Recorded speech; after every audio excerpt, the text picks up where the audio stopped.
good, Phinish, and what's good? It's your boy Reason, and we're back here for another one. Ball game, Martin. What's going on, boys? What's happening? What's good, What's up, ball game? I'm good, bro. Good, man. Just so sick of. Well, you never mind. Go ahead. Yeah, I'm good, bro. I'm good. I'm sick of this shit.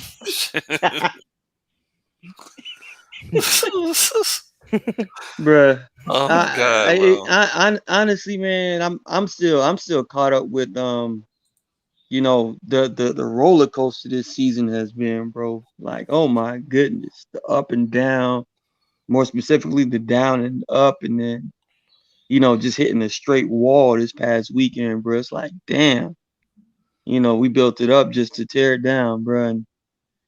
And we got to see what happens, bro. We got to see what happens, man.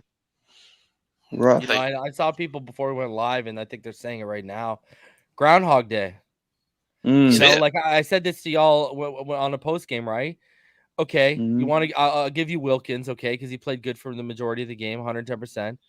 But really, only one guy from every level showed up, right? Like Jalen Phillips, since he hit 8.5, he's been just getting there, but not finishing it off. Ogba, first game, he was really a non-factor in how long. Raekwon played his worst professional game. You know how I feel about Jerome Baker, but guys, I'm objective.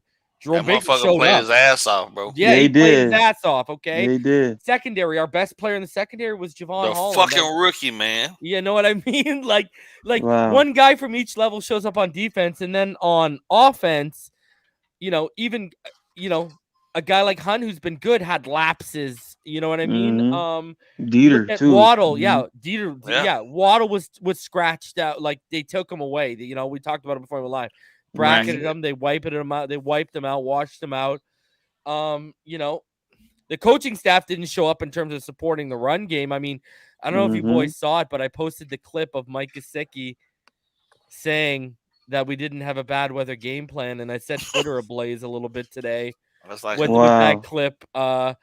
Because people were even responding. If you actually watch Gesicki's body language, it looked like a guy who knows he's on the way out, and he's just being frank with us. Like he literally says, Omar says, "Did you guys have it?" Like I'm paraphrasing what Omar says, but he basically says, "Did you guys have a game plan in place for bad weather? The conditions and stuff." And now I'm not paraphrasing. Now I am saying what Gesicki literally, no, no paraphrase, straight to the point. No. Wow. Wow, man. Yeah, and this is just after that's horrible, bro. That's horrible. This is just after he said, both teams had to deal with it. But then when we asked him specifically, well, did you guys game plan? And it's like, and what frustrates me is like people were like, oh well, would we expect them to install 2 game plans or I had people responding to him being like, I'm a fan and I was like, this is what people were saying. I had multiple people say this. I'm a fan and I was watching the forecast leading up to the game for days. You know what I mean? And then, I want to convey to people, Mike Vrabel and their offense clearly adjusted. I mean, we look at Tannehill on his early throws, 0 for 3. A lot of them were beyond the sticks. You know what I mean? Like AJ was being, they were in like decently tight windows. Right. And then what happened? They're like, it's not working. And that's a guy with a bigger arm than Tua. And they're like, yeah, let's run the ball. And then what happened? The majority of his, I think that his next of his 15 passes came on play action. And from there on out, he was like 12 of 15 or 13 of 15 on play action. Yeah, the Titans literally just dominated us in every facet of the football game. Every facet of the football game. Exactly. They beat us on the field and they beat us on the sideline. Like they outcoached us. They beat us in the trenches. I mean, I don't know. When you outcoach someone and beat them in the trenches and you win the turnover battle, you win. Nah, you know man. No. Fuck that. Tua was supposed to win, bro. Oh yeah. Nah, I know that's sarcastic, Mr. Bike. But that's actually the most discouraging part about everyone's reaction to this game. They're trying to use this kid as a scapegoat, and it's like, yeah, we can clearly see Tua struggle. Oh, for sure. But damn, did we not watch everybody else struggle as well? Well, that's what I really said, did. He wasn't the only one that didn't show up. Like, Yeah. and that goes for some of our coaches too. There's a not just, gang. There's a gang of There's a gang of where the fuck's Waldo to be going around because man. a whole bunch of motherfuckers stayed on the bus. It felt like it, man. What's with Where's Waldo in my life Where's lately? I was just talking about it yesterday with my wife and stuff too. Love those books growing up, bro. Yeah, like I agree. Like, let's call it spade a spade. Tua was awful, but the other fact is receivers weren't separating. You know, coaching staff wasn't. Duke Johnson was literally saying, "Feed me more, feed me." Bro, and they're like, nah, you know what I mean? Like, do you realize I had someone actually argue with me and tell me that it's the quarterback's responsibility to create separation for the wide receiver. Make that make sense. I mean, you can throw that's disrespectful. You can throw a guy open. Yeah, but they still need to separate. They still need to separate. You know what I mean? If you're throwing them open, they still need to separate. No. All I gotta say is, you know what? Go watch. I'm not saying to you, anyone who said that to you, go watch Drew Brees in his prime with the New Orleans Saints, okay? Like the gurus at manufacturing space for wide receivers. Like you literally just had to show up for the field, run your route, and you were gonna find yourself an open space. Yeah. You know, why do you think I keep bitching whenever we run the trip? We don't run it as much anymore, notice. But whenever we were running the trips bunch and we weren't creating space, that design is like meant to manufacture space. And it does it for every team. Like you saw early on, Keenan Allen this year was eating out of the bunch sets. Yes. Eating. And it was wide open. Naturally manufactured space. And like it's designed for that. And we were having like the biggest struggle in the world covering it to get the guy underneath open, let alone, you know what I mean? Like, I don't know. I just like people need to realize, listen, I've said this before. I don't care who the quarterback is. It can be Tua Tagovailoa, Deshaun Watson, Papa Smurf. Don't matter to me. The fact of the matter is, before you start blaming whoever that is back there, because I'm going to tell you right now, with this offensive line and this receiving core and this current coaching staff, you guys don't understand what you're also going to be putting on Deshaun Watson's shoulder if he comes in. Bro, let me say this. Like you're gonna say, you're gonna say, hey, you know, Deshaun, go put on your cape. You know, like that's it. That's so disrespectful. That's really what you asking them to do when it's been proven, bro. It's been proven for 3 fucking years back to back now that Aaron Rodgers has been without a shadow of a doubt the best motherfucker in the game, and he still hasn't won one. And that fucking team is way further along offensively than 31 of other tems out here. Yeah. Hands down. And they still haven't won one. And he's way better than any quarterback that we've ever had other than named Dan Marino. And if you look at statistically, I think he's better than Dan. Shit. He you can put him right there. And he still hasn't won one. Can anybody argue that point? No, you can't. And yet they're finna turn around and do the exact same thing to this kid Watson. Now, mind you, y'all know without a shadow of a doubt. Y'all know me personally. I don't give a fuck about the quarterback, bro. But I don't want to see. I don't want to see any player put in a position where they have to come in and try to overcome ineptness everywhere around them, bro. That is not fair. Included. That's not fair to Watson. That's not fair to Wright. I don't give a shit. The whole point. What people don't realize. Well, people don't realize BallGame. I guess because it's been so long since they've been around it. When you have an elite talent, your job is to make it easier for that elite talent to operate. Because when you make it easier for them to operate, you're going to go farther. When you ask them to do more and you make it harder on them, you're not. Sorry. I mean, if it's harder on them and you're asking them to do more, that means there's multiple deficiencies around them. Teams are going to expose them. If you've made life easier for them, that means they're surrounded by multiple strengths where I could take this strength away, but you still got this you could beat me with. You know what I mean? But the thing is, they're setting it up where it's like, if Deshaun Watson don't beat you, we ain't beating you. They ain't beating you. Because last I checked, once again, These dudes, this wide receiving core led the league again in drops. Yeah, led the league again in the they least amount of separation. They led the league in drops heading into this past week, but now the Chargers are leading them. Yeah. Well, that's because Herbert be throwing straight, darts, fastballs every play. Running back be right in his face. Pew!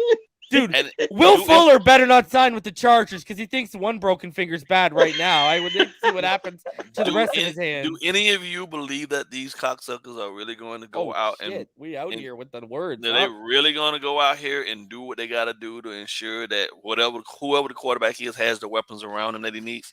What have I been saying, BallGame, since the offseason? I don't fucking trust these guys. They have not. Okay, this is what I've been saying since the offseason when we were talking about this Watson stuff. The fact of the matter is this. They have shown you the guy they drafted at number 5 overall, they haven't properly built around him yet. For some reason, we're to believe they're going to take draft picks away. They're going to take money away, yet still now find a philosophy of properly building around him.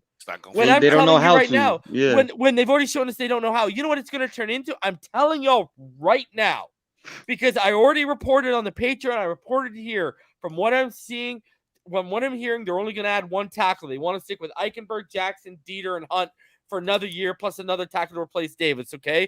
You know what this is going to turn into? I'm telling you right now. Well, we didn't really like Tua here, and we didn't think he was really that good, and we thought he was limited. But, he still went on a 7-game winning streak with this supporting cast. You've thrown for 4,800 yards, 33 touchdowns, and 7 interceptions before. You're way more of a polished product than Tua Tagovailoa. I mean, do we really need to spend money, or can we keep polishing off our defense? That's my biggest worry. It's going to be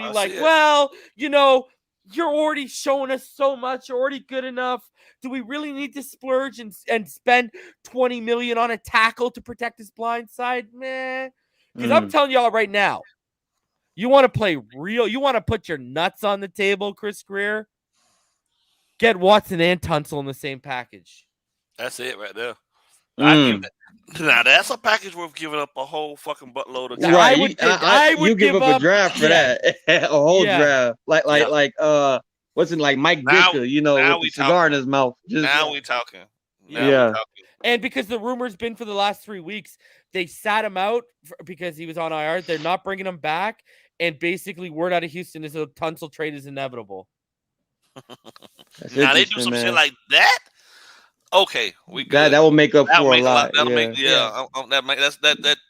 But we still gotta find some fucking reliable fucking weapons. This is a weird space and time, though, fellas. Can you believe we're talking about this 2 years after drafting this kid? Yeah, this is a weird and I told space someone and today, time. bro, it's not even about Tua's not working out.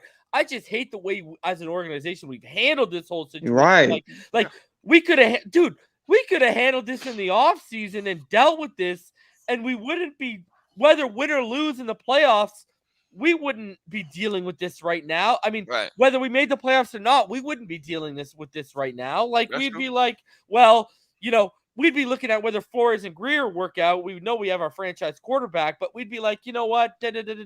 And, I mean, we still have the uncertainty of what's about to happen in January, but you know what I mean? Like, I don't know. This is rough because this is a Tuesday, and we're going we're going in right now. But I will say this though, right?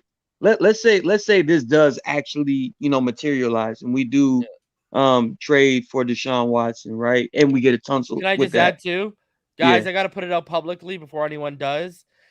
The second name I'm hearing, the backup plan, and these guys already know it. The backup plan I'm hearing right now, because guys, from what I'm hearing, this is the second last ever Tua Tagovailoa to a Tuesday. It's a wrap, everyone. Like, it's over, okay? I've heard stuff. I heard about another altercation that happened a couple weeks ago. That, everything's going on right now, and I'm telling you, it's over. And, get ready. But the backup plan I'm hearing to Deshaun Watson is, drum roll, please, Kirk Cousins is the name that was passed off to me last night. I'm finna go buy my fucking Burrow jersey. I'm done. I'm done with these fuckers. I'm done. That's the name I'm hearing. I'm fucking done. That's the name I'm hearing as option B is Kirk Cousins. Since 1979, I've been dealing with this fucking team. I'm done, bro. Yeah. Done. That's it. If Give me Burrow. Because I want to tell everyone why that matters too, guys. Fucking done, man. So my graphic designer, shout out to David. One of his best friends is a lawyer in Houston, and the word on the street from this lawyer is that Watson's going to get indicted. And people got to remember, it's not about whether he's guilty or not. It's the fact that his defense cannot state their case, right? Like you're just hearing the prosecution side. That's what I've been trying to tell people. That's why I think Texas has like a 98 or 99% indictment rate from what I was reading. So that's why it matters, because if Watson gets indicted and this stuff is not settled by, I believe the new year starts on March 17th, because Zimmer's going to be out in Minnesota and Cousins is apparently going to be following him. So that's the name I've heard. And this is exactly what exactly what they fucking get for fucking treating this kid like shit the way they did. Agreed. This is fucking karma. Karma's coming, right? But it's unfair to this fan base, because when you really know what's really going on and how they actually fucking went about fucking treating this kid, man, it's fucking horrible, bro. Like, I know it's a professional sport. I know they get paid to play it, but people. Can I drop another one? Can we drop another one? You really fucking spooning me up, man. Ugh. The other thing I'm hearing, guys, is I am hearing privately with the word that Jim Harbaugh,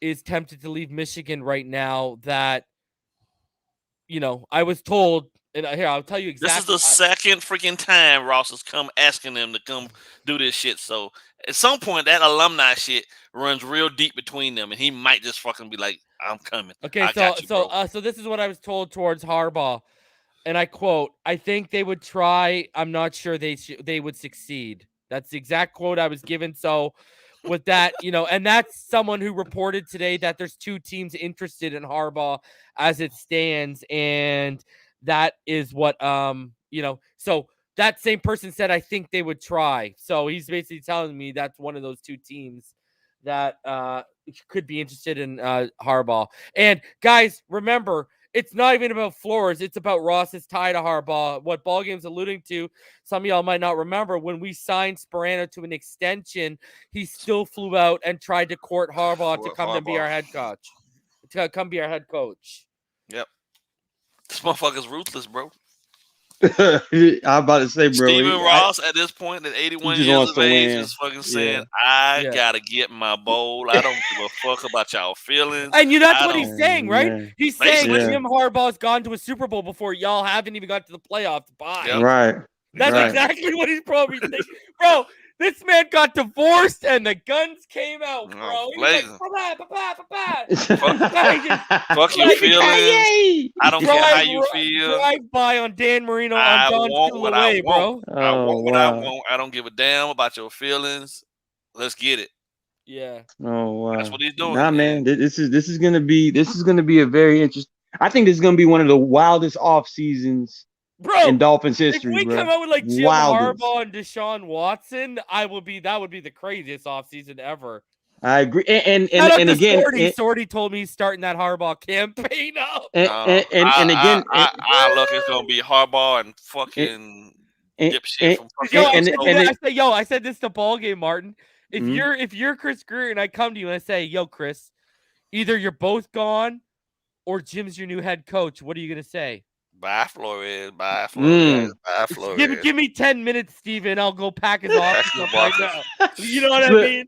Look, and again, I think the timing of all this is actually in the favor, because again, when you look at this free agency class, obviously we're giving up a lot of draft capital to attempt to get a guy like Deshaun, but the free agency class at wide receiver, safety, even at linebacker, it's like, yo, it's lining up to where all of those like holes, even on offensive line, that we clearly have issues with, if this were to go, if this were really to happen in our favor like that, I can clearly see, everything lining up perfectly just because the 2022 free agency class is off the chain, bro. Like, I mean, Well, two of playoff the top Lenny's wide available. receivers are I just gone, got to though. say this. Topher, The Athletic is reporting that that Harbaugh is considering leaving Michigan and coming back to the NFL.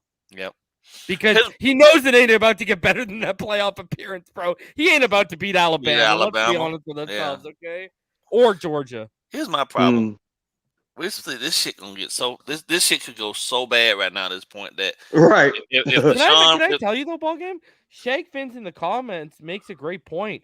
He says I would want Harbaugh because I know he's gonna bring coaches with them that want to work with them. Whoa. That's fine. I'm good with that. I'm good with that whole concept. But here's the problem, right? We went and fucked up this entire relationship with this kid, right? Yeah. To the point now. Maybe he can salvage. Hey, maybe he could. Maybe he can salvage Tua if you want to, right? Maybe he could. Because I'm just not fucking convinced at all that Kirk Cousins is fucking gonna do anything better than what. Because if he can't, I think we know exactly what Kirk Cousins is. Bro. If he can't, know what he is. The plan, I already know what the plan with Kirk Cousins is. It's elite defense. You manage the game and make plays when we ask you to. Right. Bro, he not even fucking do that with Minnesota though. He got Jefferson and Thielen up there, bro. Right. But Kirk Cousins has the ability to push the ball down the field. He's a smart quarterback. But we've seen what he's seen from him. He's smart. He's smart. All right. Did you see what Flores said after the game? That motherfucker. He said they brought in Jacoby on that package and that rollout because they wanted to push the ball down the field. This guy's acting like Tua didn't drop a dime to Waddle. An absolute dime, but give me a break. Kirk Cousins stole the most money of any fucking quarterback in the NFL, bro. That's what Kirk Cousins is. With $1 million smile. Yeah, I already seen it, bro. You got a rookie out there, motherfucker, telling you, throw the goddamn ball, Kirk. Yeah. Goddamn, and you know what's crazy? If they want Kirk Cousins, if it's true what I'm being told, bro, he needs everything Tua needs. Exactly. But he had Dalvin Cook and Justin Jefferson and Adam Thielen. Exactly. And he had Kyle Rudolph in Kyle Rudolph's prime. Right. Yeah. God damn. It's like I thought the whole point of getting Watson was he didn't need all this extra stuff. Okay. People are saying Jim Caldwell in the comment section. Guys, we talked about this backstage. We would probably take Caldwell over anyone. Over anybody. Yeah. Oh, for sure. We would take Jim Caldwell over anyone, and yes, that includes you, Mr. Flores. Sorry, bro. I'm still so puzzled why we did not, or Flores did not find a way to build a bridge to allow Caldwell to get on his level, so he can just absorb that knowledge that Caldwell clearly has, bro. Caldwell he's been to multiple Super Bowls. Guy, bro. He knows players. He knows coaches as far as how to communicate. I mean, this is your first rodeo, Flores, as a head coach. You just sit under that wisdom, bro, and just learn how to do it, bro. How you fuck this up so bad, bro, that you can't really find nobody other than a bunch of fucking jabronis that fear you to work for you. Like any coach, man. If I got an offer right now to go coach, I'm not jettisoning the guys that have no aspiration to be head coaches, but just want to be there for the program and have the experience.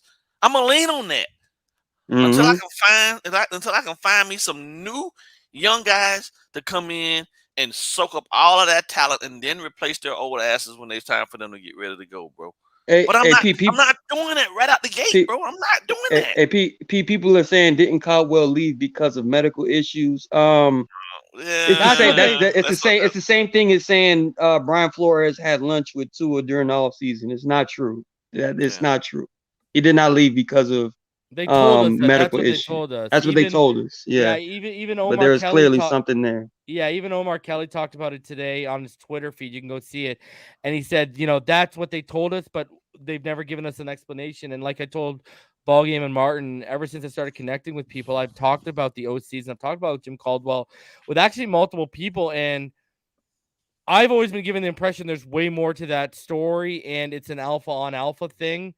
I personally think it was because that was your threat. I mean, guys, remember when we went back to the X thing? I reported this on the Patreon. I think I reported it live where I was hearing, when X hadn't got his money yet, I was hearing that a lot of vets were looking sideways at Flores because the whole thing was apparently he played, he was nicer and played favorites more towards the younger guys who hadn't got paid yet and learned the business, right?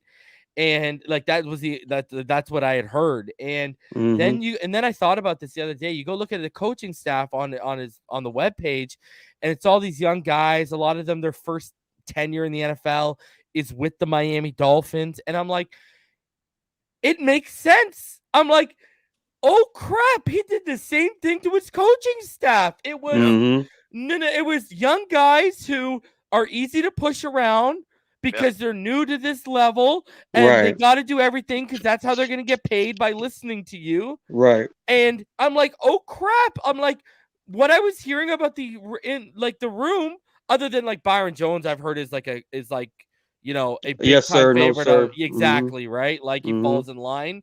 But like X and other guys like that, they're kind of like, man, get this man out. Exactly. Like I X and him Who did does he not get think he along, is? right? Yeah, I know. He ain't gonna let the motherfucker just show up and just act like. But that's what he did to his coaching staff, bro. And that's why we have Lemuel Jean-Pierre and this offensive line falling apart. Like that's why we have these deficiencies, and it's all because it's insecurity. I don't agree with everything Big O said about Brian Flores. Right. But he did make a good point where he went back to Don Shula. And I forget what coach he was talking about with Don Shula, but he talked about how Don Shula is surrounded, and we don't have to use Flores in this example, right? But Flores is Wanstead in this example. So he talked about how Shula surrounded himself with, because remember, I was like 13, 14 years old at the time, at 99, right? So, I was a young kid. I didn't know as much as I know right now in terms of the ongoings and understand how everything works, right? But he said, Shula surrounded himself with guys that he leaned on that were experienced, that knew a lot. He would listen to them. And even if he didn't agree with them, he listened to what they had to say in their input. And then Wanstead came along and he kind of shut everyone out. Even if they were experienced, it was kind of my way or the highway. I don't care what.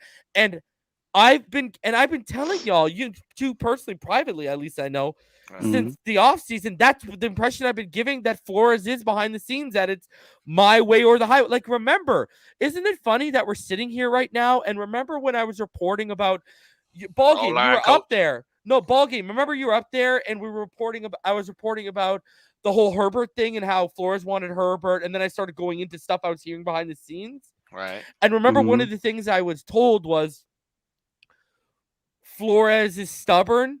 He'll basically keep making an issue of it until he gets his way. Remember, I reported that. I remember that. I even put that on the Patreon. And now look at where we are. Stubborn enough, he's getting his way now. Man, I'm telling you, this is rough. We're gonna hear. I'm not saying he is this guy. We're gonna hear Patricia level, how he treated certain players. We're gonna hear Patricia stuff about him. Yeah, when it's all said and done. Yeah, probably, we're gonna hear that. I'm not saying because we hear Patricia stuff about Belichick. It comes to the territory, but you don't hear about it about Vrabel, and Vrabel's the only guy who's been successful. You all right, BallGame? Yeah, I'm good. All right. So I'm just sick of them trying to feed us this bullshit, bro. Yeah, man. Over here. Yeah, man. They play. There's no need to, go in the kitchen with gourmet ingredients and then cook up gruel. Like, it's like, why? Why you would question the shit out of that, but in the same sense, right? We have to question how you expect somebody to go out and prepare you a 5-course meal when you giving them fucking scraps. Yeah, man. Yeah, man. You only gave them the top of the line grass-fed steak. You know what I'm saying? Right. The big motherfucker that like is the best meat you could get. But undercooked. Everything else around it is fucking subpar. Yeah, man. You ain't going back to that restaurant, bro. This is what the Dolphins give us. They give us, just think of this, bro.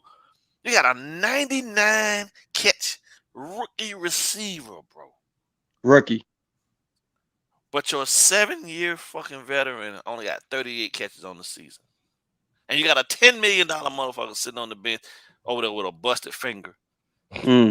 But while Joe Burrow got 3 motherfuckers flirting with 1,000 balling, yeah, 1,000-yard running back and an offensive line that blocking their ass off. And anybody and everybody in Dolphins land is out here talking about they did everything they were supposed to do to help Tua be successful. Bullshit. Yeah. Or they say they did enough. Those kids are flourishing, which is a caveat for they didn't do enough. Listen, whether they want to look at it through those fucking rose-colored glasses or not, fact of the matter is our roster is shit. Without Waddle, we don't win any. I don't think we win three of those games that we fucking. You know what I'm saying? We 3 less games without him. You feel me? And that's a rookie. Yeah. Nobody, no veteran on the other side of other than Mike. He had 71, but he even got erased, bro. Like they don't stack up.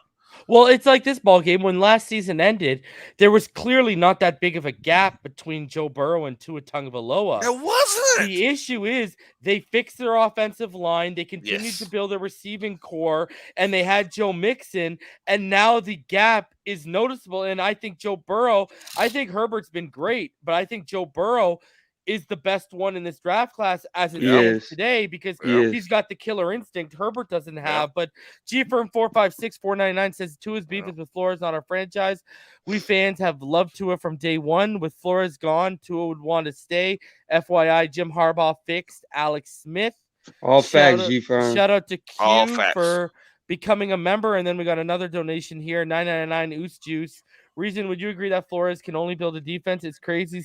It's still crazy because this seems like the exact same offense from last year, except Waddle. Exactly. Dude, exactly. What have I said? What am I on record as saying? And I'll let you go, ball game. I've said it before, and the offense has not changed my mind.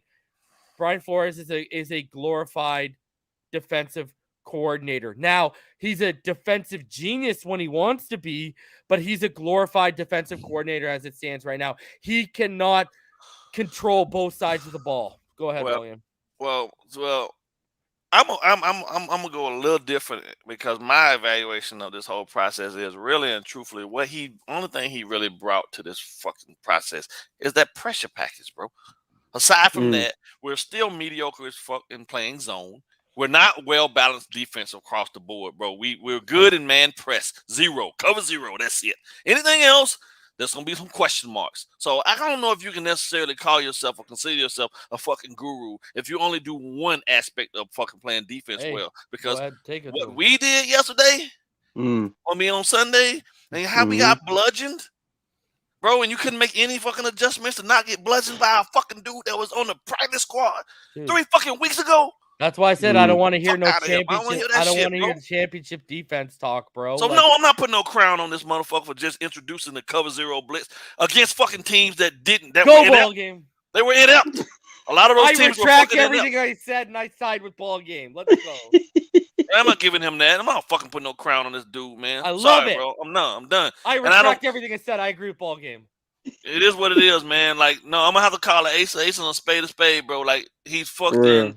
If he can get out of his own fucking way and slide his ass over to be a defensive coordinator, then yeah, I'm good with that. Because then you can bring somebody else I'll take Harbaugh with him as the defensive coordinator. You're fucking right. Wow. Aside from that, if he can't he got to get out of his way, bro. He got to get out of. He's the fucking problem right now, bro. Like, sorry, you snapping on this kid. You snapping on everybody else on the sidelines. You snapping on Boyer. You snapping on fucking Tua.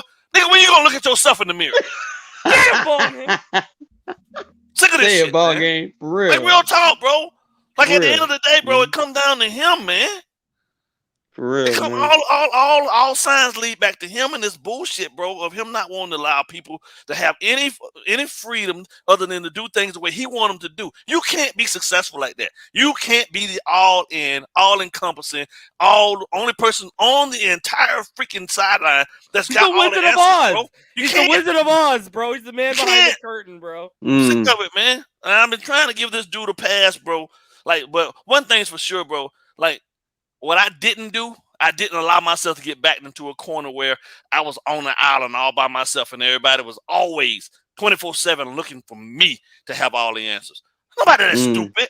You can't be that stupid, bro. I'm done. I'm with you. Yeah, we with you. We with you, bro. We with you, big bro. Oh, we You fully said it. endorse that message. Absolutely. This message was brought to you by a guy who goes 500 miles per hour down the I-75. Let's go, baby. Let's go. Yo, BallGame, I don't know if you listened to the latest episode of the Finish line, but my shout out for you is pretty epic, bro. I said shout out to the Triple OG. He's somewhere right now going down the interstate at 300 miles per hour. I was clipping. I was probably clipping across Texas. I was doing about 105 going through Texas though. Wow. Just banging out the window too, huh? Just letting it off. Like this guy wilded out. Well, I felt right at home in Texas, man. I had the blicky on me. You know, it's open carry out there, baby. So I was the blicky and the barbecue, bro. Let's go. Texas is not a state, bro. Texas is its own island, bro. Let me tell you. I don't know who this Miami Dolphin cat is, bro, but I don't give a shit what you think, bro. Whoever this person is, I don't really care. I know what I see, bro, and there's issues that you might not want to address, but I'm gonna address it because I've been watching this long enough, and I know what I'm talking about. So, I've seen people who aren't even Tua supporters coming for Flores right now. Lost respect for me. I mean, don't care. Like there's a literal divide on Flores right now too, not just Tua going on. So, I mean, I'm not surprised at all. This was, and I stirred the pot today with my tweet. Look, the reality of all this, bro, is we went on a win streak to put us in a position to be back into the playoff picture and have everything in our hands for the playoff destiny. And we ran into a buzzsaw in Tennessee, and we ran into a real prepared playoff team. And again, how do you equate like what the reality is of who you were versus who you really are? I think the Miami Dolphins really found out they're not ready yet, man. They're not ready yet to take that next step. And again, everybody wants to say it's the quarterback. It's far from the truth. And when we watch the film, you'll see. We already admitted to it. Did not have the greatest game, but everything that we've seen prior to his lackluster performance still is highlighted in this game as far as things going horribly wrong on offense outside of his own personal performance. So yeah, I mean, it is what it is, bro. BK today, don't worry. If Tua gets traded out of here, I will drop the Flores bomb. There's a couple things about Flores I'll drop. Don't worry, I got you. Greatly outcoached on Sunday, man. I mean, I'll tell y'all. I'll tell you the Flores bomb from earlier this season. I'll tell you what the spat was that between player and coach, and I'll tell you what the spat was between that I heard that happened before the Saints game. I'll tell you all that stuff. Don't worry. If Tua gets moved out of here, I'll tell you all that. And let me say something too. If Flores is gone, either or. Let me say something too, bro. I watched Tua not more so for his performance, but I watch quarterbacks and I watch their faces, right? Their facial expressions, their mannerisms, everything. And prior to the Saints game, and I'm glad you even mentioned that, prior to the Saints game, Tua, even after leaving the field, there was always this kind of aura of a smile on his face, like high-fiving guys. Wasn't there against New Orleans. No, and it was weird to see him, walking off the field after a win. And usually when the camera takes a picture of him, his eyes are in the stands. He's looking up and he's like, pointing his finger up in it. Yeah. He's literally leaving that stadium with his eyes down after a win. Bro, his face Sunday said, "I'm sick of this bullshit, bro." Right. And it's weird, bro. It's like, how do you not handle this the right way? You know what I mean? How do you not handle this the right way? You chewing me out for this? That's what his face looked like. Are you fucking kidding me? You chewing me out? Yeah, man. We went too far with this. We went too far with this, bro. 30 asking this kid to go out there and throw in those conditions 38 freaking times when you got a running back clipping off 7 yards, averaging 7 yards a carry. And then the game, they asked Tua, what was the game plan to push the ball down the field? Well, shit, clearly. And then, I'm sorry. If people haven't watched it, go to Gesicki. It's about in the media availabilities post game. It's about 27 minutes, 33 seconds in. You can go to my Twitter, follow me on Twitter at @the_real_reason. I have it posted there. It kind of stirred the pot today. Mike Gesicki confirming that they had no game plan for bad weather. That tells you that these guys are not prepared. And the fact you don't have a game plan to revert to when you're in Miami and it rains a lot is like even more hilarious. Like, and it's not like I need a total new install. All you do, Martin, is you open up a portion of the playbook that is designated, for the conditions, of your running playbook that's designated for the conditions, and then you start sticking with what's working. You know what I mean? Like, that's what people are trying to, oh, well, they're not going to game plan. Well, dude, at least good coordinators and coaches I've been around, they make the adjustments, and you adjust and you coach with the flow of the game. You don't have your game plan set. The flow goes against your game plan and say, oh, I'm sticking to it. It's going to work. Titans came out throwing the ball, and then they realized that he wasn't gonna get it done. Play action, run the ball, play action. It was beyond obvious when Ryan Tannehill was trying to do those rhythm passes, and he was like, "This isn't working too good." They just ran it down their throat, and it was all play action from there on, bro. What did I say? How? They ran the football. Crazy, here's the thing: they ran the football, and they gave him high percentage throws. Tua, we went away from the run, and 23% of Tua's throws were into tight windows. They didn't give him high percentage throws. Now, albeit there was a few high percentage throws he didn't make. He was awful. Like the rhythm was way off. Yeah, the rhythm was off. You know what I mean? So it is what it is, man. He was awful, but they didn't. The thing is, both things can be right. Tua was awful. They didn't do much to help him on Sunday. Nope. Bruh. Yeah, man. I'm not saying he was he was awful because of a byproduct of the coaches not being good at their job. I'm just saying both didn't show up on Sunday. That's what I'm saying. You know? The motherfuckers was still on the bus, man. And I'm watching DVP out here, half-assed routes, and I'm like, get this guy off my team, bro. And the people out in the chat. Dude, I want someone who's going to put his head down, stem that route, and he's going to come out of that break, and he's going to explode, bro, and everything's going to be into it. Like, fuck, I'm tired of it, man. Yeah.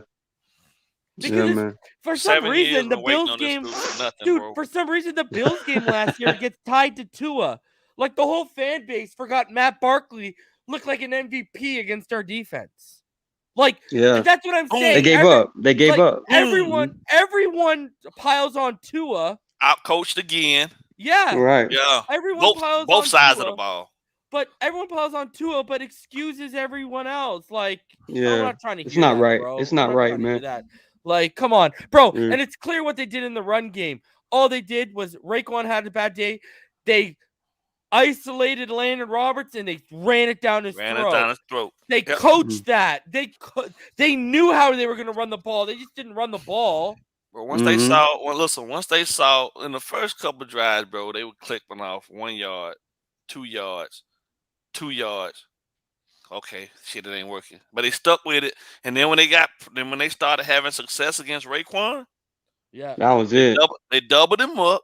They isolated and washed away Ukpai too, because he sucked up there. He sucked like a motherfucker.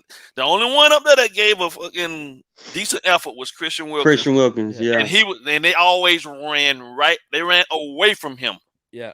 They doubled up Raekwon, washed fucking Ukpai out, and it was a done deal after that. Yep, and it was get to the second level. Landon. Yep. Because Landon was missing tackles and he wasn't that good, right? Like he was shooting. He was trying to shoot gaps early, hitting the wrong gap early, and leaving his whole middle of the yeah. That's why Holland was up there with so many goddamn tackles, because Landon was missing his cues. Right, and shout out to Holland too, man. That kid is incredible. Raekwon's a beast. Yeah. You know what I mean? But on Sunday, he got owned, bro. Like I've never seen Raekwon have a bad game like that ever. No. Yeah. And that to me again is coaching, because they didn't fucking make an adjustment to the front to help this kid out. You got this kid out there suffering. You see him suffering. See him getting his ass kicked, and you don't do anything to help him. You don't shift the front. You don't have him bump over a gap to make it harder for him to get to. You don't do anything. You just let him go out there and fucking get his ass kicked. That's horrible coaching, man. And you didn't help your offensive line. I mean, there was a couple plays, I don't know if you noticed, Martin, where Austin Jackson had problems with footing. And you know what I mean, though? It was clear. You saying that nicely. Yeah, you know what I mean? And it's like if you run the I mean, you guys already answered it, right? What's easier in those conditions on that field? Run the football, man. Run block or pass pro. You know what I mean? You don't have to hold an anchor and get pushed back, you know? Yeah. Let's hit this film study, man. Yeah, let's do this. People need to see this shit, bro. They need to see this bullshit. Yeah. All right, let's get this. Man, I guess remember before we went live, we're like, man, we got to have this conversation live. Well, we had it live. I already told you, man.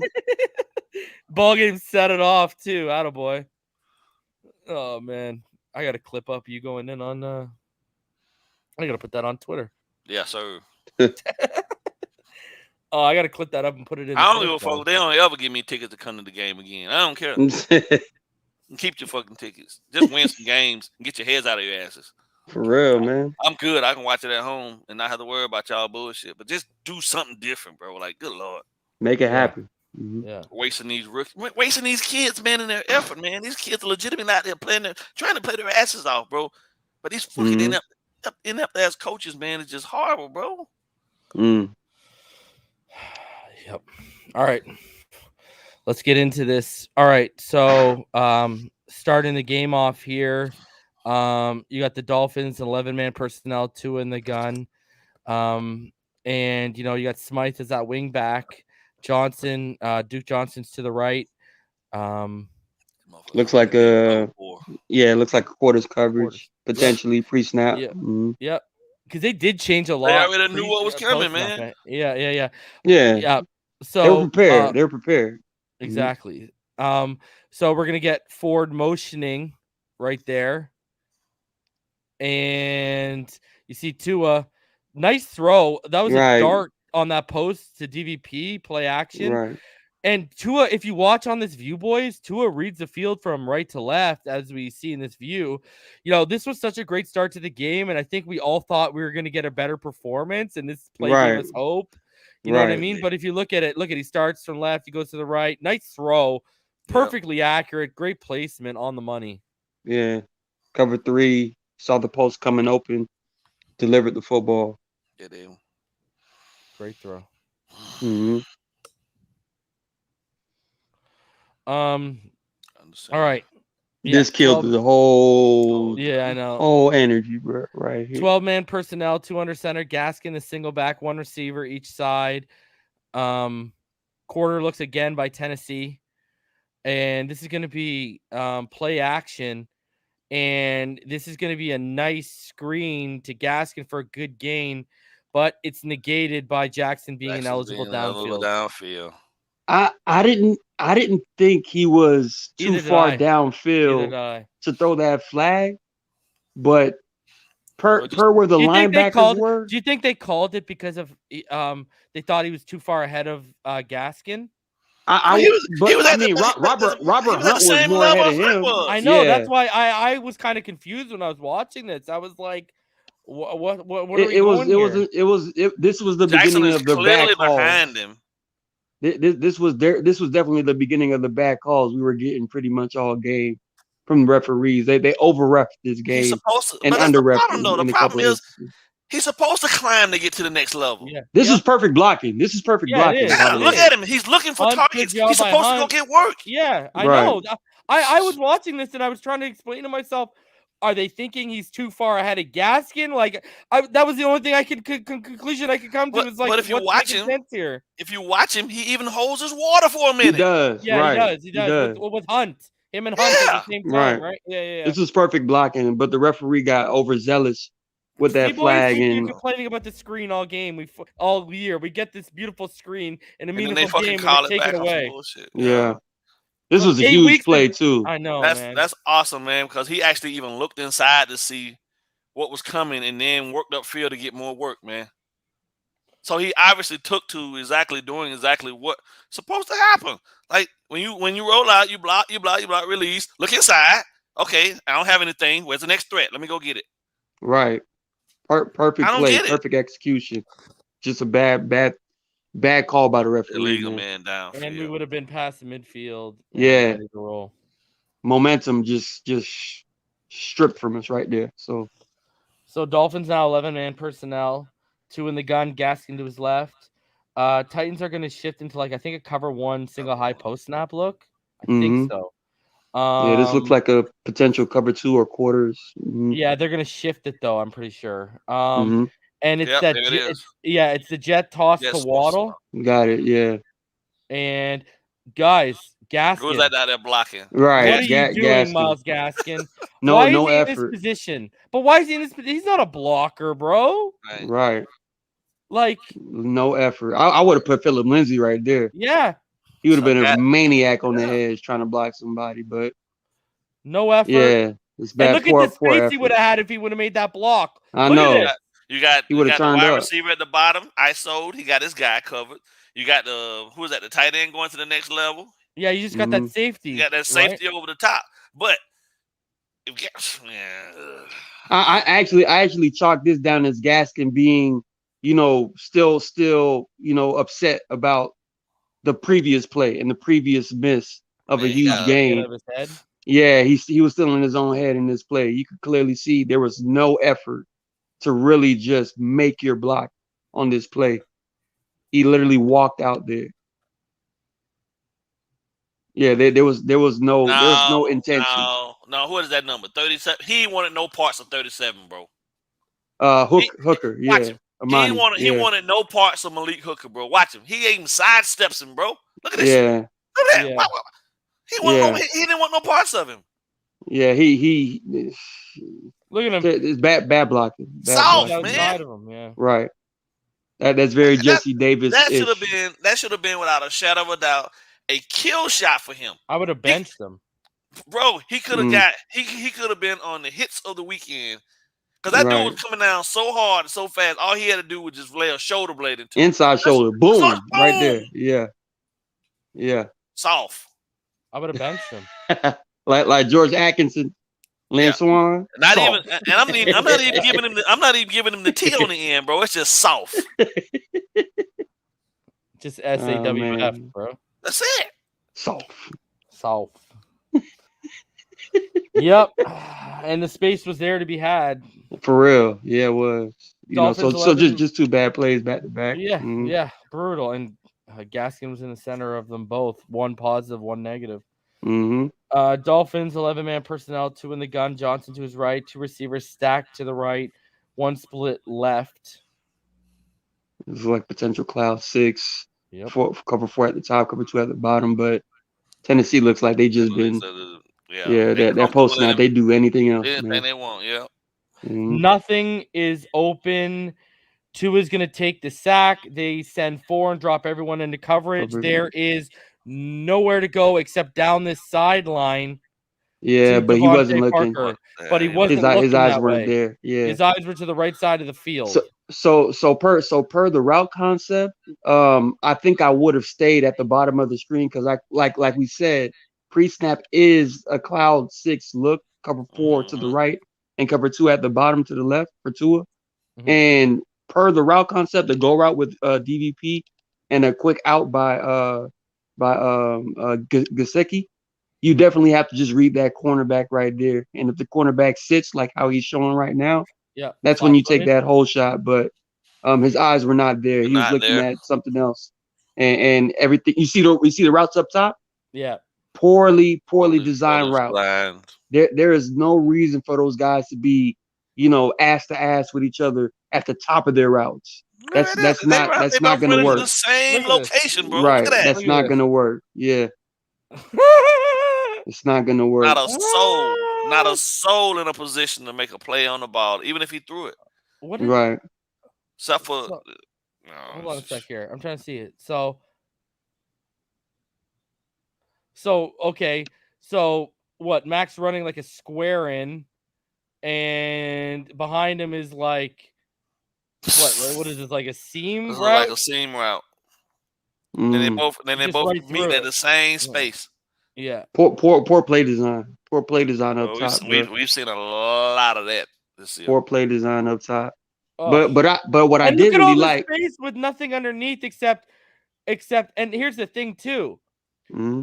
Duke Johnson. Now Duke Johnson leaks out, but everything's collapsing. Tua would have to jump up and make that throw to Right. Duke Poor play Johnson right design. here. Poor Yeah. play. And Duke look is at there's supposed to be like nothing. a drop off right there in the middle. Yeah. Look at all this. Look at all this space in the middle of the field, bro. Yeah, man. And On not all that one route there, though. underutilized That's space. crazy. Not Not one one route. route. Yeah, man. Oh. The only thing good about this play was the offensive line. They held it down for like 4 seconds. Why am I giving you these designs in this kind of weather? Again, there was no game plan for this. The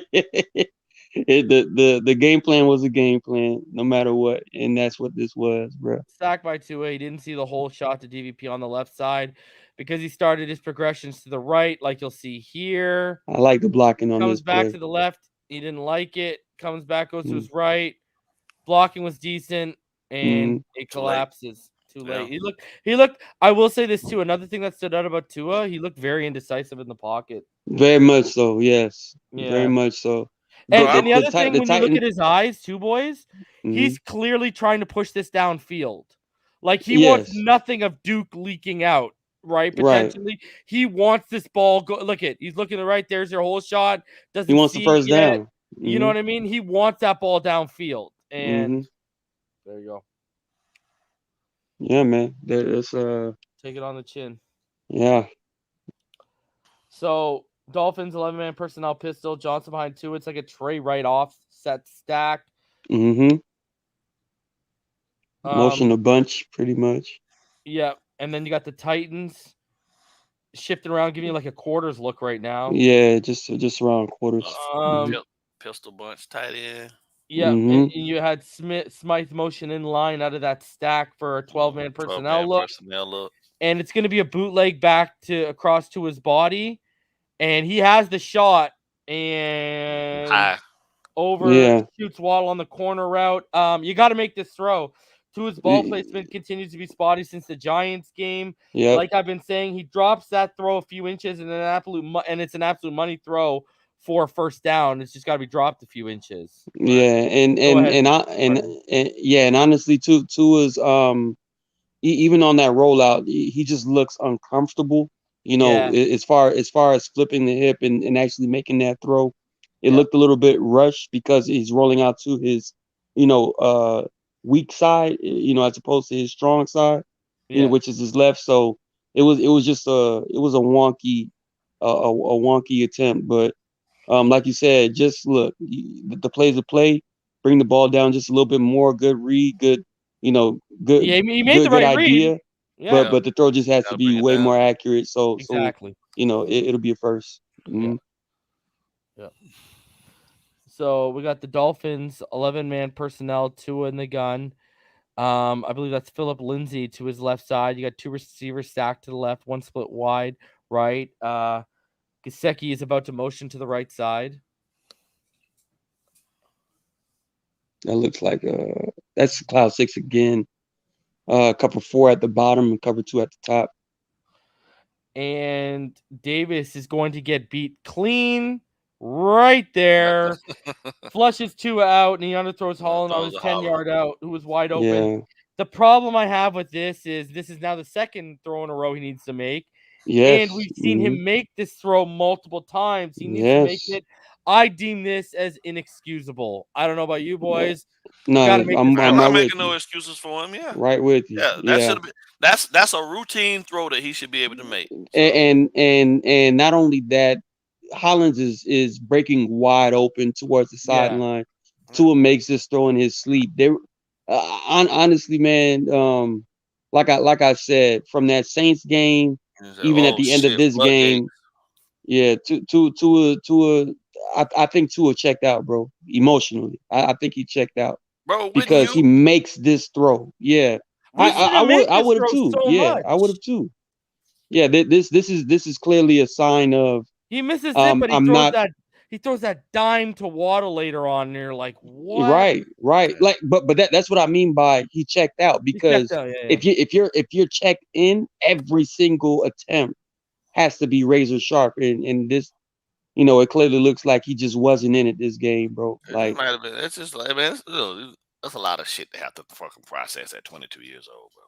I know, All this I know, it's rough.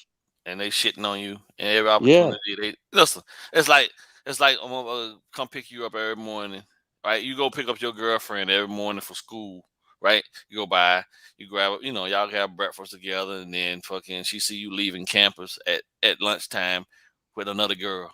Yeah. That's rough. That's rough. This is it. Yeah, You man. know what I mean? That's exactly what they did to him, bro. Like, yeah, man. he's supposed to be able to go out there and deal with this subpar ass group of. Yeah, man. I know. I'm done. I know. All right. Go ahead. Me too, bro. Tua's in the gun. We got an empty set. Cover one press man. Tua's going to take DVP on the slant on the left side, but the coverage is good. Play is broken up by the defender, and He didn't even make it. Everything was covered too. Like, again, it was, but that was the right read though. But he ain't it was fight. the right read. Yeah, He didn't fight. Look at him. Look at his release off the line of scrimmage, bro. And then you see. Look at everyone's release off the line of scrimmage. Yeah, but DVP being big body, he's supposed to big body. He's 7 years in the league, bro. Yeah. If nothing else, you should be able to get loose in the first couple steps. That's it. And that ball actually hit him on the chest. He just, he just didn't come down with the catch. 7 years, man. Tight coverage, but it hit him right on the chest. Yeah, it did. Defender outmuscled him. Catch the ball with your hands, you ain't got no problems. Let it get into your chest. Now you're playing into the hands of the defense. 10-man person. It's rough, Miami. bro. We got Lindsey to his left. We got Trips right. The one Gesicki split left. And they look like they're about to run another cover two, blanketed, but they've been showing Tua pre-snap, post-snap the entire time. I don't know what they're running, bro. I'm gonna tell you something right now. The Tennessee Titans did an amazing job of throwing coverages at Tua that we've struggled against pretty much all season long. Cover 6, cover 4, cloud 3. You know what I mean? They did all of those coverages or coverages that we as an offense failed to actually execute really well against all season long, and they stuck to it. They did their homework, man. They were prepared, bro. True. Hats off to them because they did exactly. No, you're right, BallGame, 110%. The left guard on this play, guys, is Solomon Kinley. Let's start off there, okay? So what you're gonna see here is, I actually had to watch this play like 4 or 5 times because it's kind of confusing when you watch how they collapse and then one guy gets released. It's kind of like, what? Who got released? Yeah. Well, you'll see what I mean, but. Okay, so like we just went over everything for you. Okay, so what's gonna happen here is if you watch 48 with the red cleats and the red gloves, right over side, Bud Dupree over Liam Eichenberg right now. Watch him. He's basically gonna loop and he's gonna get released by Kinley. He's gonna shoot the A gap, flush 2 out on the move, and 2 is gonna have Gesicki on the out route, but kept his head downfield to the middle. The right side of the field and misses the opportunity, and he scrambles for 1 yard. So if we go back here and I bring it back for you guys, again, I don't know what the hell. We'll look at it in the God view. I don't know what Kinley's doing. But if you watch Gesicki right there, guys, right, he's got that out right there. But right now his head is downfield. Like his eyes are downfield right now. Now he comes back to it, and it's too late, right? You look at the underneath guys creeping. And the over top guy's waiting for him. So that's taken away unless he takes Lindsey underneath. So he just scrambles and he takes the yard. When we watch from this view again, watch the left guard, Solomon Kinley. This is just watch 48. You see they collide, they collapse, and he let him go. Right. Let him go. Like, what are you doing? So look at how big Solomon Kinley looks, boys. This guy he's a massive human being, but he looks like he's at his biggest weight, Martin. Yeah, but he doesn't know what he's doing out there. And again, people, the reason why Solomon Kinley's even playing right now, the series prior to this, where Tua missed Mac Hollins, right? Yeah. On that play, Austin Jackson got completely raped, in front of You should have everybody. highlighted it. Let's go back to it. Let's show people Yeah, why. For everyone out here that was asking about Solomon Kinley, now you know why that motherfucker. Never mind. But are you talking about? What are you talking about on the Hollins miss? On the Hollins miss when Tua had to roll out and he missed Hollins. I think it's this one right here. Yeah. So if you watch. There, yeah. So once they went back to the sideline and they seen that, they said, "Okay, Austin, you're gonna take a seat. Solomon, get in." And then once they seen Solomon do the exact same thing, they're like, "Okay, Austin, get back." Yeah. It's bad, bro. People are trying to tell me the offensive line is good now, bro, and it's no. The better. offensive line is still very poorly. The tape never lies, bro. Learning. They are learning on the fly, bro. They are learning in game because there's nothing being taught to them in practice. Nothing that they can actually go out and replicate. They're not putting hands on anybody. They're not doing anything. They're just doing walkthroughs. You can't get better doing walkthroughs, bro. Right. You gotta get one-on-ones. You gotta get team. Full pads too, not just shirts and shorts. He's got this man Austin Jackson crawling right now. Okay, I want y'all to know that. Like, jeez, Louise. He got spanked on this. And play, also, Lemuel Jean-Pierre. They asked him about the whole Jackson Kinley thing. They refused to address it. Yeah, well, guys, imagine he would. Fucking waste of space, man. So again, let's see. So go ahead, Martin. Now you've laid out. Go ahead. Yeah. So that's the context of why Solomon Kinley's in right now, and this is why it's just unwise to just have him in. You don't have a stunt picked up and you just let someone go. That makes no sense. Bro. I know. He's a huge person. He's supposed to be an anchor, bro, but. What's going on upstairs? I don't know, bro. Like tweet. Yeah, but he looks like birds up there. They already didn't like his weight, and it looks like he's just falling off a cliff with it. Right. You know what I mean? His weight and mentally, bro. Like he's not in it either. Yeah. So when you're left to your own devices. Yep. Mm-hmm. So we got 12-man personnel. Guys, stop the presses, and we're gonna see it a couple more times. Gesicki's got his hand in the dirt. 3-point stand. Oh my God. Did you guys ever think we'd see Gesicki in a 3-point stand? They're saying we are not paying you like a wide receiver. No, you know what they said? No, you know what they said? Let's be creative, guys. They'll never see it coming. You know what I mean? Lord have mercy. Oh my God. So we got 2 receivers split wide right. He looks so uncomfortable. Look at him. Nah, he does. He looks so uncomfortable, man. He's not used to this. His butt. Look at how low his butt is. Like, it's hilarious. But the Titans here, man. This looks like another potential cover 2. Yeah, or cloud 6 with a quarters at the bottom and a cover 2 at the top. But it looks like they cover 2. They had a corner in set. So now he's flexing out to come outside with the motion. So it's going to look more like 2. Mm-hmm. Yeah. So DVP is going to be his target here on his dig, and Tua's going to overthrow him. It's good mechanics by Tua, but the ball is going to sail. If you guys want to watch something else on this play, watch Gesicki get absolutely mugged. Look at that. Yeah. Look at that. No penalty. No penalty. And Tua didn't see it. Well, they're not used to seeing him down there, so of course they're not going to recognize him in the route, running that route down there, because never down there at the tight end position. Yeah, this is just an overshoot. Yeah, this is an overshoot by Tua. Yeah, do you think it's a miscommunication here? Because look at his mechanics. His mechanics are great. He just overshoots them big time. Right. The throw itself. Right. Exactly. Ball game. The throw itself was actually a tad late. Not necessarily because of the play action and he did his little ball pass. I'm pretty sure it was the ball pad because if you go back to the field view of that play, you can see the space between DVP and where he was supposed to be. Yeah, that's the area right there. Like you're supposed to let that ball go before DVP even makes any type of move to break in. Yeah. And let that happen. But just the small things, the details. Yeah. That And ball pad might have took away. Right here. Yeah, right there, it took away just a little bit of timing that he needed to fit that in that tight window, and just another miss.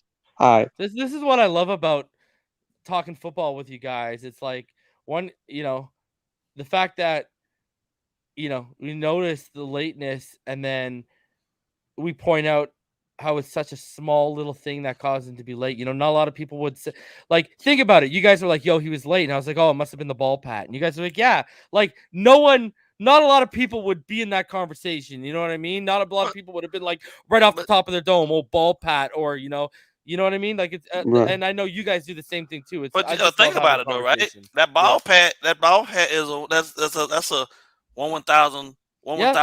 Right. But what my whole point is, not a lot of people outside of us, if you guys said late, would be like, oh, ball pat. Right. You know what I mean? I got you. Okay, yeah. Because it's just such a little nuanced thing. You know what I mean? Like, not a lot of people would click with them. Oh, ball pat. But you guys point the same stuff out too. I'm just saying it's when you have 3 minds or 4 minds or 5 minds that have an in-depth conversation, it's when you're on the same level type stuff. You know what I mean? Right. It makes sense. The Dolphins 12-man personnel, both receivers to the right. We got again. That looks like a cover 2. Again. Yes, and look at whose hands in the dirt again. Oh, Mikey. Magic Mike. Mikey 3-point. So yeah, they're gonna it looks like they shift to more of like a cover 6 cloud post snap. Yeah, it looks like it. And then Tua identifies Waddle as the hot read on the hitch, loses grip defense, on the football, right? That's good. You know what? From that, okay, this actually makes so much more sense to why the ball was fumbled. I don't think it had anything to do with the ball being slippery. Look at what happens. Look at what happens. Waddle IDs the hot route. Waddle IDs the hot route. He IDs it. So Tua immediately, once you get the ball, it has to be a quick throw. But that defensive back was right there, and Tua had to play fake. The play fake threw off the timing, and because the play fake threw off that timing, Tua knew he couldn't make that throw without the without the possibility of. He don't want another Jets pick six. Yeah. If that was a pick 6, it would have been way worse, and he hesitated. And that hesitation, conjured the slip of the hand, he had a slight hesitation. I think from that exchange with the running back, he never had the ball fully. To be honest, but I don't think that exchange should have happened at all when it came to that hot route. You didn't need it. Martin, you didn't need it. He's trying to Martin. He's trying to pump fake that too late in the process.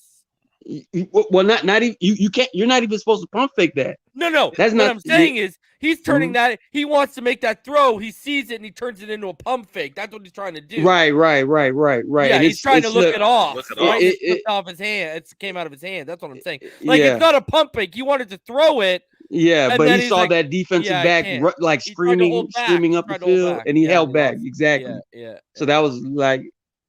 Man, that's just the luck, bro. That's just luck right there, bro. Bad luck.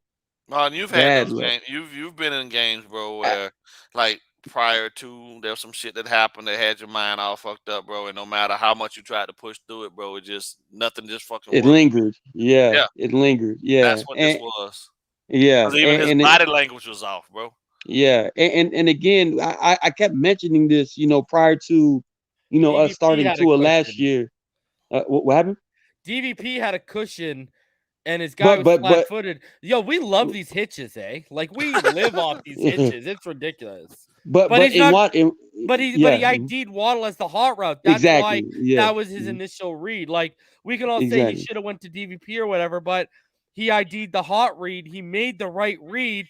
But they tricked us. They they tricked us. They bait us into believing we were gonna have the hot read. But the guy over top crept up and took away the hot read off the play fake.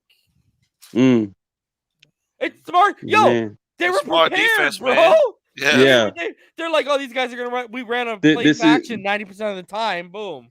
this is the first game where I just thought to myself, we've been thoroughly outplayed, outcoached, out everything, and every single play, it was like, wow, this is not gonna work today, bro. Yeah. Every play. So, I mean, shout out to Mike Vrabel. Shout out to Mike. He's a good NFL head coach. Fuck Period. People still hate him for catching touchdowns in the Super Bowl. There you go. Oh man. Yeah. And what's crazy is, like, remember we had that really torrential downpour, bad weather practice early in the season? Like, they saw early on that Tua might struggle in that, but they still were like, yo, throw it 38 times. I know. And I'll tell you what, I think how much, because I think we had like 14 total carries all game, right? Just think how stupid that is. I know, right? But how much of those carries were in the first and second quarter, and then we just completely went away from it? You know what I mean?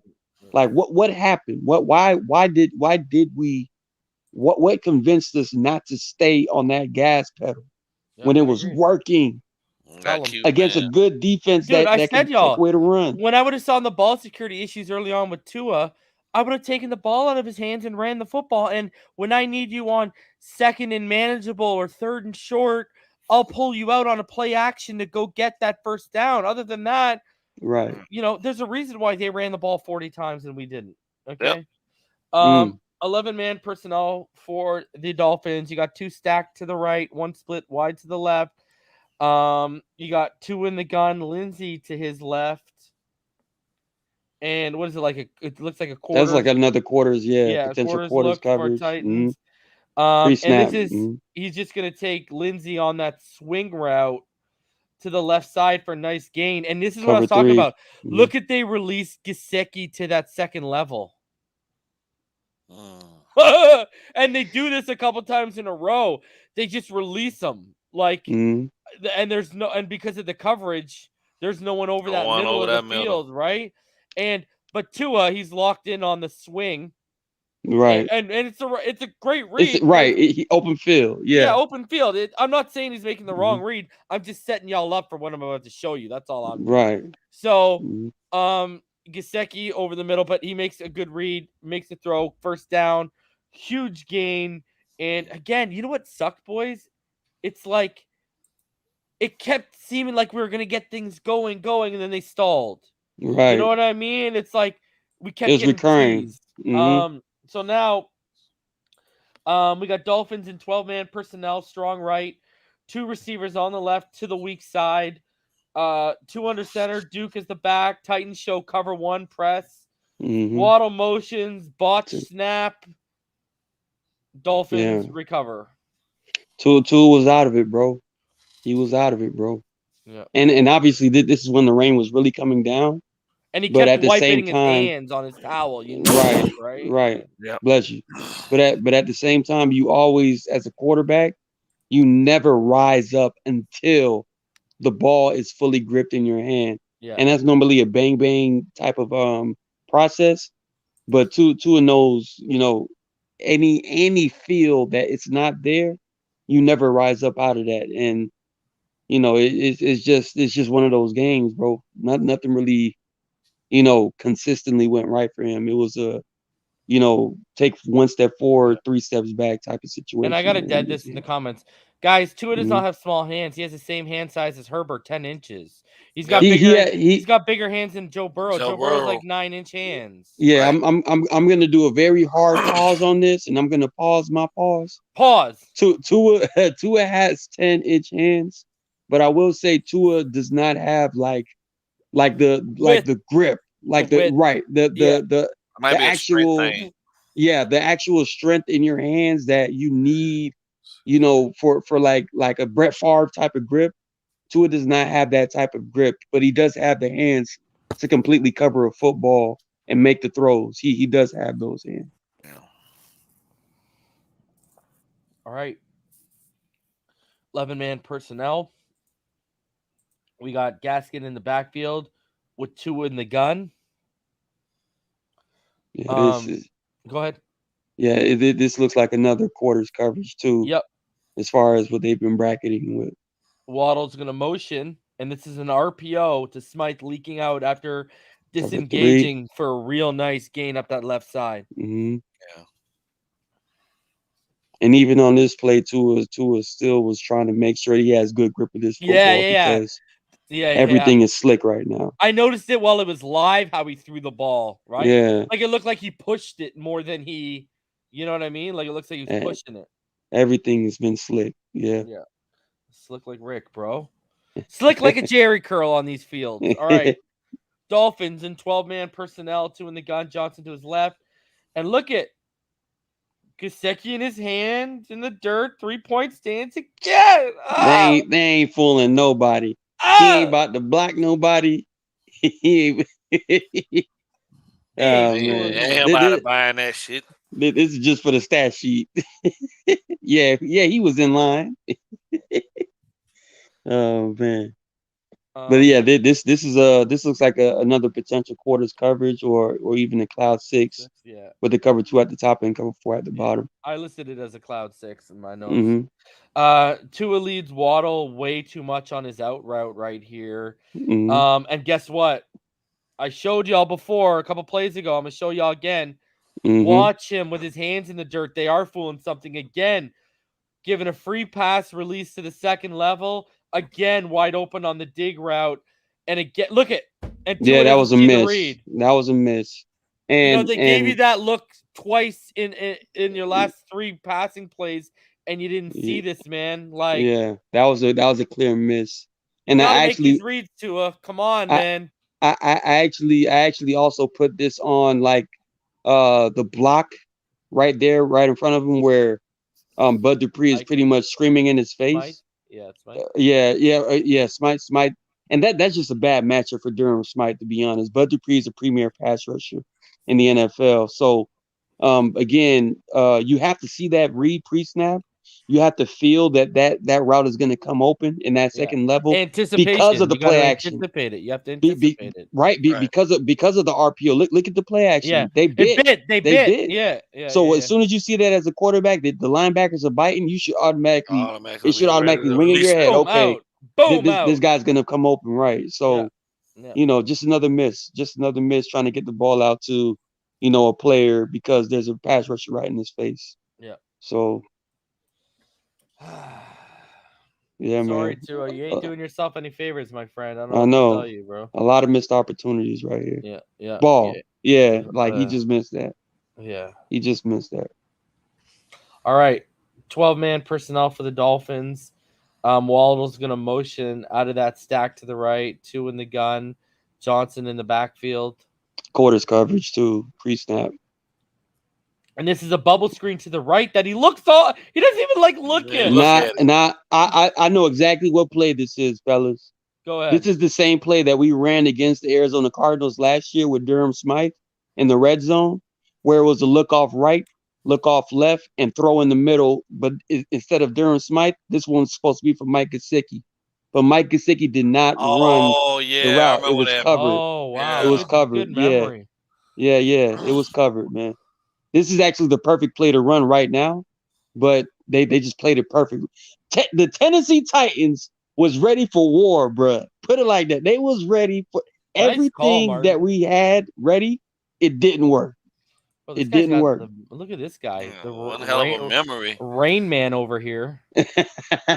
Nah, bro. I can remember plays that Kurt Warner made in the NFC Championship game. If they gave us that middle of the field, oh my god. Yeah. But that was a great play by the defense, bro. Tua had nowhere to go. And Tua almost got called with intent. She should have been called for intentional grounding. Definitely should have, but they let it slide because the ball was at a defender's foot. It was at a defender's foot past the line of scrimmage. So, yeah. Mm. Love it. All right, good call. Martin coming through with the clutch, bro. Right, man. Yeah. Yeah.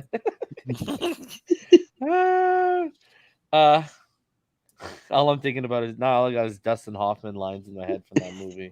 I want to go in the car. All right, 12-man personnel again for Miami here. Two receivers split wide right. They're showing like a form of cover one press. And it's going to be an RPO here. Tua's going to target Gesicki on a rounded off dig route. Throws a high point ball. Gesicki just can't come down with it. Man, oh man. And it was a little bit behind Gesicki. It was late. Wow. It was late. This was the first play when I was like, yeah, Tua's been out of this for real.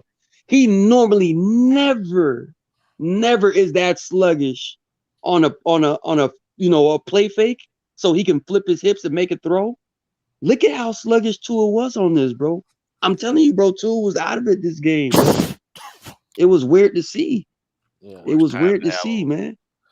He couldn't do himself any worse favor, bro. Martin, yeah. I'm an excellent driver.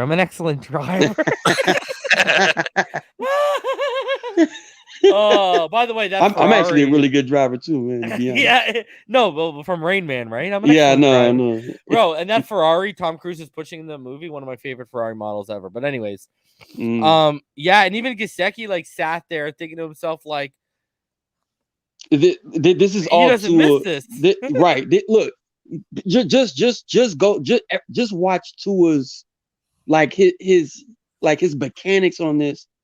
It's never this sluggish. It's never this nonchalant. He is very immediately like, and that was the timing. That was the timing of it. Like, I'm like, damn, bro. Like, why? This just let me know the pressure was bearing down on him, bro. And he just checked out, bro. And I don't blame him either. You know, the way this kid's been treated. Yeah. And for people to understand, and Martin's not meaning the pressure of the game. He's talking about the pressure of the whole situation of what's going on behind the scenes. Yeah, man. Yeah. I don't think there's anyone that realistically look themselves in the mirror and say that they wouldn't fucking feel a certain type of way or. Plus, it's wet and cold out, and it's wet and cold out. Like you're like, you know. Yeah, motherfuckers don't even want I'm not me. encouraging I'm supposed to go out here. Yeah, you don't even. You want still got to me. be a professional. You still got to be a professional. Yeah, I agree. Right. It's just tough. Yeah. It's just tough, man. No, we can all agree. You got to be a professional and play through it. But we do understand where he's coming from. That's my stance. Is, dude, you got to be a professional and check that shit at the door. But I do understand with everything that's going on that the weight has been so bearing that you just had enough. I understand why you got to this point. So right. I may not agree with it, but I'm not going to kill you for it because I do understand why you're at this point. Exactly. You know? Exactly. I got it's empathy rough, for man. the situation, you know? So, Absolutely. 10 man, especially when, we know, the stuff that I've told you guys privately that I haven't divulged, we know more, and it's like, you just shake your head, right? Like, and it goes back to what BallGame said, like, poor 22, 23-year-old kid, like, we're not going to feel sorry for him because he's obtained like $35 million for a contract. Yeah. But we're going to feel, we're not going to feel sorry, but we're going to feel bad for him for the situation. Hey, John Thaler said Jalen Hurts didn't check out. Well, hell, if last I recall, Jalen Hurts had his he had his pity party too when he had to freaking pick up and go to Oklahoma. A whole different college. Oklahoma. Yeah. So the shit just happened to him at a younger at a different point. That made him he had his give me the Philadelphia Eagles offensive line and Tua won't check out, okay? Right. Trust me. All right. You're talking about like a top 5, top 10 offensive line in the NFL right now. They got two Hall of Famers on that offensive line right now. And guess what? I hate to be the one to tell all y'all. I'm taking Dallas Goedert over Mike Gesicki right now. He's a way more complete, rounded out player. I'm sorry. Absolutely. And all of their running backs. Like, come on. Yeah, the only one I'm taking over anyone on their offense is Jalen Waddle. Right. Like, that's it. Let's have the conversation. Anyways, 10-man personnel right now. You're gonna see Gesicki. He's going to motion. It's like a cover. Go ahead. It's like cover two. Cover two, man. Two. But then there's that robber right underneath, right there. And they gave that cushion up the right sideline. Sorry, our top right there to his left. Right. You got Gesicki on the out route on top of Waddle's pivot. And, that creates some separation and opens up for Tua to hit him on the first down. Because it looks like Waddle just didn't finish his pivot route, but it does look like it was a pivot route. So this was actually good play design because the pivot did kind of create conflict and open Gesicki up a little bit. Yeah. So I'll give them proper, I'll give them their daps for this design, because you look at the pivot, it opened it up, right? You saw the conflict with the trailer on Gesicki, right? Watch. Right, turn it inside out. Yeah. Conflict, two guys in the same lane. That was an excellent route by Gesicki, Yeah, by the it way. was about time. Took me 2 years of it took me a BallGame. Took me 34 weeks of Tua film study to get this. Okay. That's what I've been saying, Crypto. There's a whole bunch of teams out here with freaking their fourth receiver is better than what Parker be giving us. Yeah. This is pretty good blocking too, to be honest. It is. Yeah. It is good blocking. Yeah. Mm-hmm. But I will say also, man, I need Tua to get that out like sooner. Just sooner and more towards the sideline to give Gesicki more of an opportunity to turn that up, because there was a good enough amount of sideline for him to try to, make a play. But, like again, everything has been up and down this entire game for the entire offense. So, We got Dolphins 11-man personnel. We got 2 receivers to the right, 1 to the left, 2 in the gun. Duke Johnson in the backfield with them. Yeah, and that's pretty much essentially like it's about to be a cover 3. But who knows? It might be 2-man, bro. Just dealing with this team, bro. Yeah, they disguise so well this game. Very good. So the interior is going to get pushed back. Hunt is going to get put on his heels. Jackson is going to whiff hard. Tua's going to have to move out to his left, and he's going to hit Gesicki, who ran it out, and adjust to come back to the field from the sideline. Nice snag, heads up play by Gesicki. But when we show you the God view here, watch Hunt and he's on his heels. Watch Jackson whiff. Jeez, yeah. But the O-line's good. No, the O-line's not good. They're not good. Oh my God. They're not good. Look at this guy. This guy took Jackson for a ride. He hung onto his hips and just took him for a ride. Look at this. Bro, Austin Jackson was holding a lot this game, bro. I was laughing at the film. I was like, oh my goodness, bro. Yeah, and he get away with it. At least he's learning how to hold. It was weird watching that, bro. But yeah, I mean, but great play by Tua, man. He made room, found this guy, and delivered a accurate ball on the move this time. And honestly, after that throw, I was like, okay, maybe he's gonna catch on a little bit, just because those are the type of things that Tua needs. You mentioned it all the time, Reason. Tua is a hot hand rhythm quarterback. And once he really gets going, who knows what's gonna happen. So, I was liking what Tua was doing this drive. Yeah. All right. So we got Dolphins 10-man personnel. Let me roll this for a sec here. Dolphins in 10-man personnel. Looks like they're giving us like a cover 3 look, right? Yeah, just around the cover 3, maybe a man free. They're gonna go because I'm saying that because you got the creep back, so we got to watch. I forget what happens post snap. I'm just looking at the guy creeping back in the cushions. It's a clean pocket. Cover 3. Yep. Yeah, it's a clean pocket.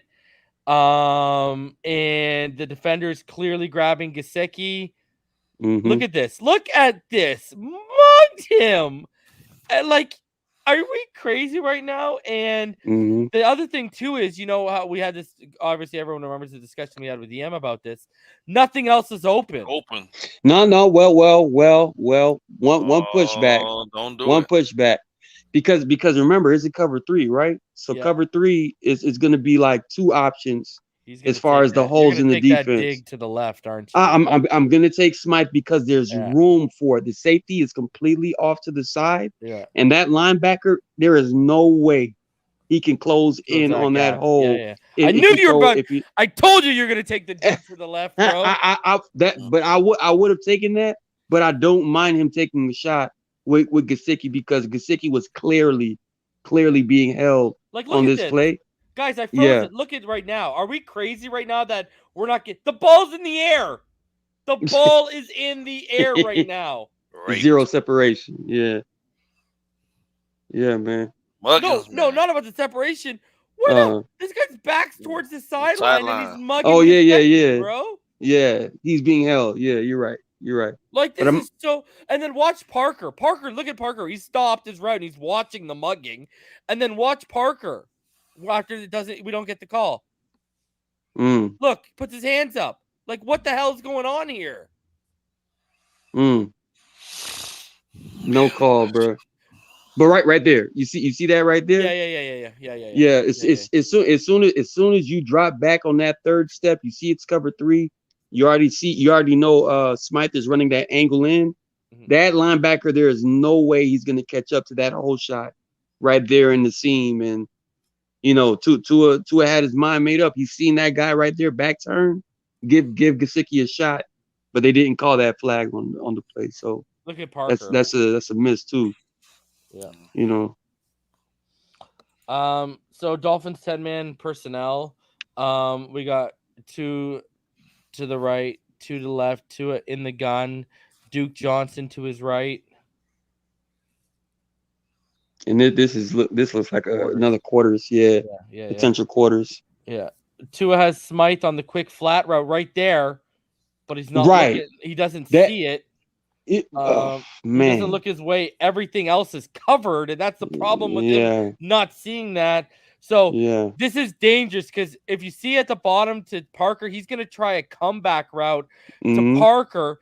But if you look at Gesicki right now, Gesicki's got 2 defenders in his area. That defender on that second level, closest to Parker, on top of Gesicki, look at his head. He is watching to his eyes. He is going to bail, watching the eyes to undercut the comeback and almost play on it. I actually also saw him play not only to his eyes but the running back, because if you see it right. Okay. Look at right. 24. Yeah. That's Elijah Molden, really good player by the way. Yeah, corner. He's playing Duke right here, right? Duke. As soon as Duke flares out, his hips are already turned. His eyes are on Tua right now. Eyes are on Tua, but as soon as Duke flares out, his hips are already turned, and he's ready to bail into it. Still watching. He's covering everything. He's still watching Tua while he was flattening out down the line. Yeah, because Tua's eye manipulation is top shelf. So he has to look. He's running now. He's already running. Still watching Tua. Yeah, his eyes are on Tua already, bro. Yeah. Yeah. Once you're right. Once he saw him flare out, he knew it was a pass. So he knows to bail to that side because he's either got that comeback or he's got the underneath. Yeah. So he can make a play on either one, really. Yes. And flat guy.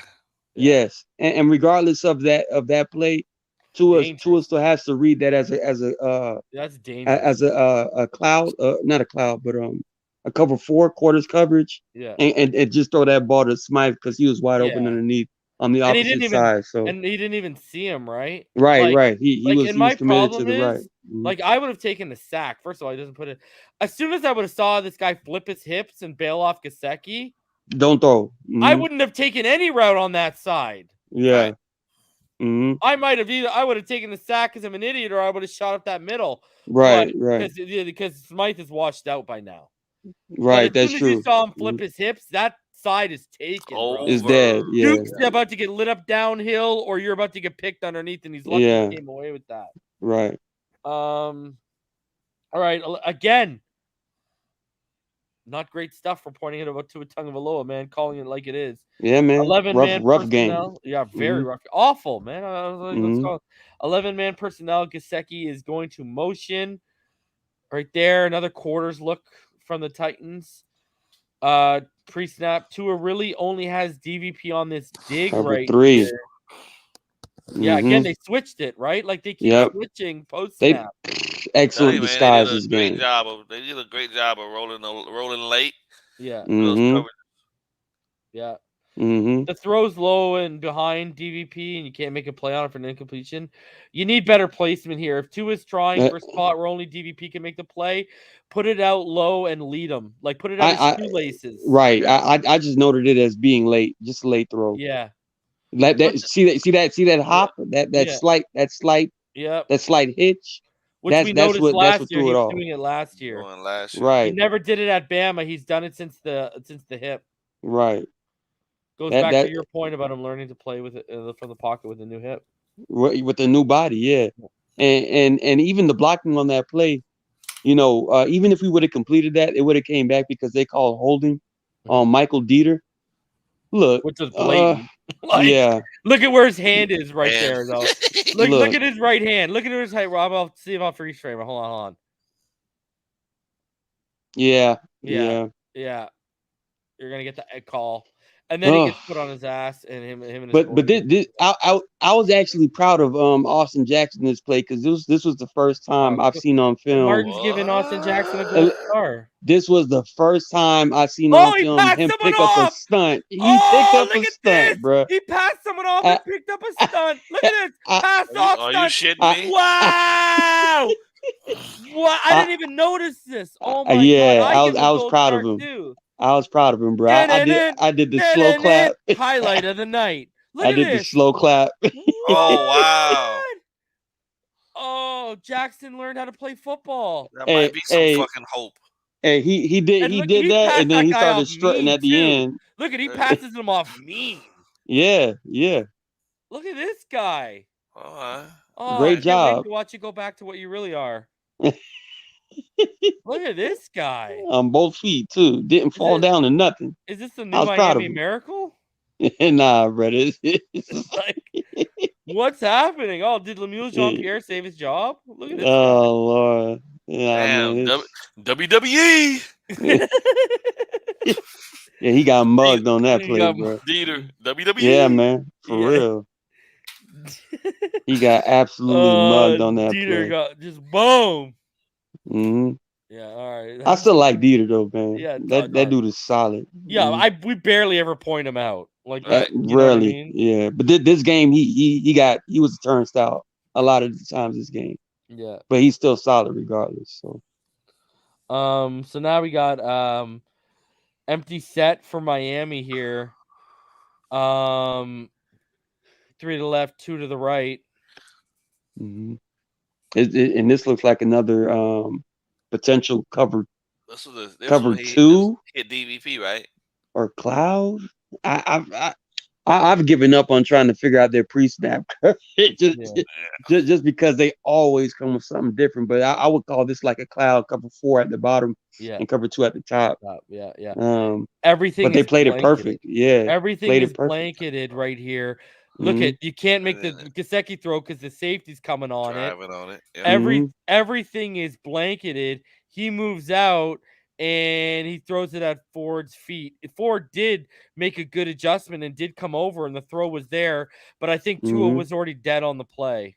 Like I think Tua had already committed to just get rid of the ball and live to see another play, right? Like, and look at no separation anywhere, bro. Yeah. And I know, and I don't want people to say this. I'm gonna point it out before people do say it in the comments or wherever.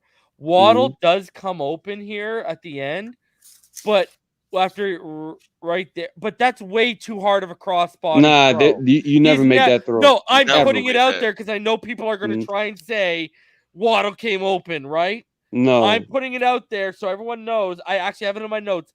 Make sure everyone knows this is way too hard of a crossbody throw to even think about. So I don't want to see people on Twitter, on YouTube, wherever saying hit Waddle. Okay, I'm just letting y'all know. Justin Herbert won't make that throw. No. I had to put it out there, bro, because you know there's someone gonna say something in the comments or on Twitter or something. So I had to put it out there, bro.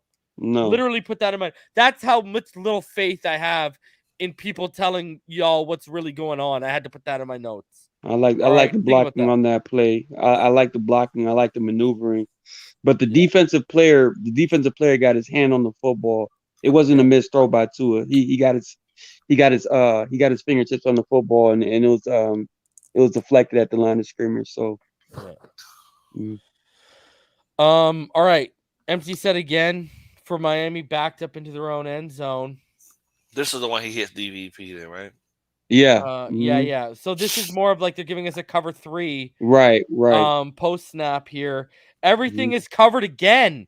But he takes DVP on that slant. Great timing. Great snag. Everything was covered again, though, boys. Look at this. Yeah. Like they took everything away. Yeah. And I don't know if I told y'all publicly. I think I told y'all privately. A journalist who covers the Dolphins texted my buddy and said, who's at the game, and said, everything is covered downfield. We're fucked. Wow. Exactly you told me. Yeah. Yeah. Wow. He's like, we're like, and that's an exact quote. Pardon my French if the kids are watching. So real quick, fellas. This is eerily similar to like the early Patriots team that always knew what the Peyton Manning Colts were gonna run, and like the St. Louis Rams. Do y'all think Mike Vrabel is dipping into that? Vrabel's a good coach. He's a good coach, bro. I like Vrabel, but does it ever cross your mind that he's literally taking some small shortcuts like how Bill Belichick did, like just subtle things that get some edge on the game that's not quite 100% legal? Like, do you think he would do that? What you mean? What you mean not legal? If you had, I'm referring to like whether it be signals or certain things like that as soon as they see it or hear it, that there's an automatic defense in place for it to stop the exact play. Bro, you know what I mean? Because that's what the Patriots did. That's what the Patriots did with Bill Belichick. Martin, they had 10 freaking days to sit around and study this vanilla ass offense, bro. I don't think Vrabel needs to go out and cheat to scheme up how to take away Waddle. I'm just saying I never seen.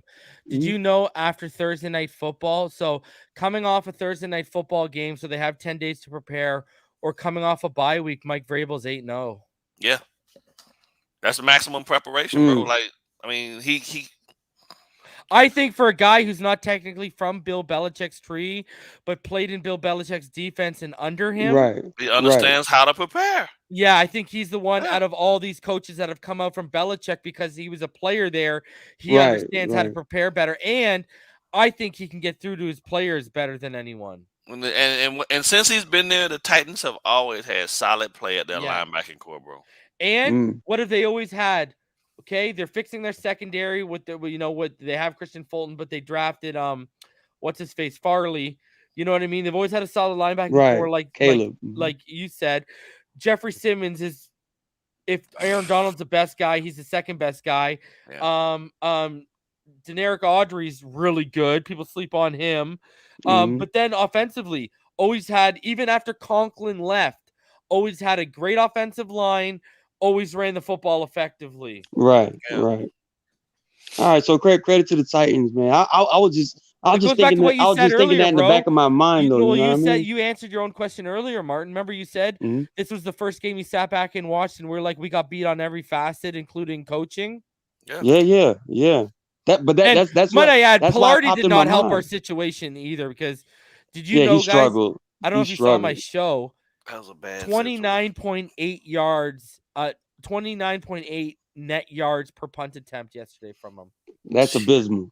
That's about what he did for the Panthers last year, though. So I mean, I don't even understand why we even was Matt Houck that bad? ACL, right? Was Matt Houck that bad that we had? He wasn't. He wasn't. Yeah, exactly. Hawk. And he was a better holder. Oh my God. All right. So he going to the playoffs. Yeah, he is, isn't he? Dolphins 11-man personnel, 2 to the left, 1 to the right, which is Gesicki. You got 2 in the gun. Go ahead. Yeah, it looks like potential quarters coverage right there. Yeah. Duke Johnson in the backfield. This is an RPO. Tua takes Gesicki on the slant for a nice chunk of yardage. Pass the stick, pass the midfield. Again, They switch today. Perfect read, perfect throw, perfect play. But we're getting to the stage of too little, too late. Yeah. And too many pass attempts. Yes. Yeah. Dude, we're about to hit our 25th pass attempt right now. Man, oh man. So why did we do this to ourselves? 11-man personnel. 2 receivers stacked to the left, 1 split wide right, 2 in the gun. Johnson to his right. It looks like another quarters coverage potentially. Forward motions. And No, Tua that's is going to three. hit Smythe on Cover that 3. skinny post right there. Yeah. And yet another nice chunky yardage and first down. Best read on the field to make under those circumstances. And that was the Yes. right throw. That was a money throw, money read by Tua. And again, Yes. we'll look from the Godview guys, but Mhm. he multi-level read. He starts to the other side and comes across the field. Right? Starts there, comes over, boom, it's there. That was perfect. Makes the Yeah. throw. He wanted to see if Waddle was going to pop open in that seam. Yeah. And once he saw that safety was pretty much over the top of Waddle to cut him off, he immediately went to the right read with Smythe. So that was just the perfect 1-2, get the ball out. I Good think that's timing, Parker in good this throw. team, isn't it? Yeah, it's Parker in this team. Or yeah, okay, my fault. Devontae, yeah, DVP. So as soon as he looked over there, he didn't see it coming open. He's like, next Bam. read. Mhm. And a perfect throw too. Well, a little bit behind, but like perfect over the linebacker though. That was the perfect throw. Yeah. Nice touch. Not beautiful touch, right? There you go. Yeah, beautiful. Beautiful. Oh my God, we got 12-man personnel. We got Shaheen and Smythe as the guys out there. No 3-point stance, Gesicki. We got one receiver to each side. 2 under center. Duke Johnson is a single back.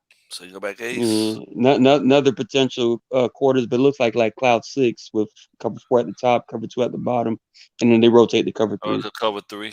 And Tua overshoots Waddle. Yeah.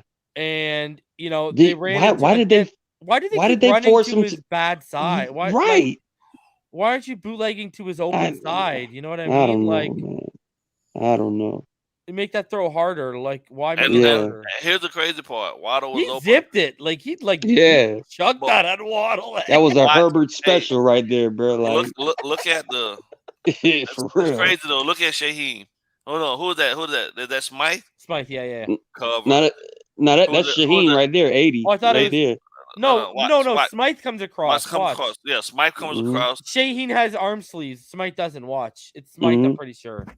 Right. Yeah, see? Yeah. Smythe is coming across. Covered. And Smythe is covered, up top? DVP? DVP, yeah. Covered. You just had Shaheen or Waddle. That's it. Yeah. All right, so we're in the pistol right now.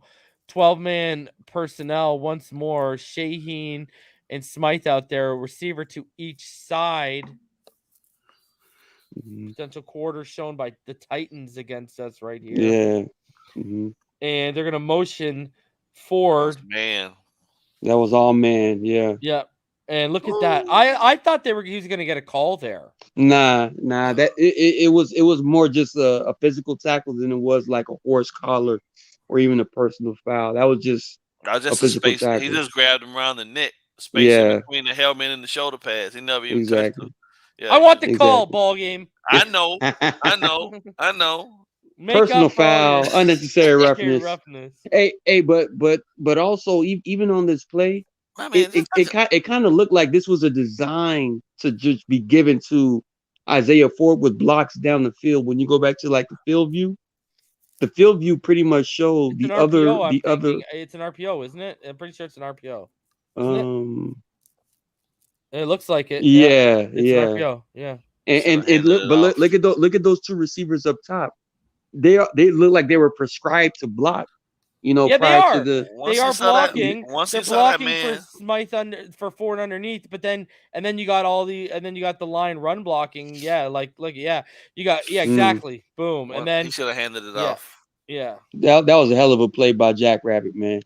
Janoris Jenkins has always been, a top player in this league. I never knew his name was Jack Rabbit. I always knew him as Janoris Jenkins. Nah, man. Jack Rabbit that's the nickname from Pahokee, bro.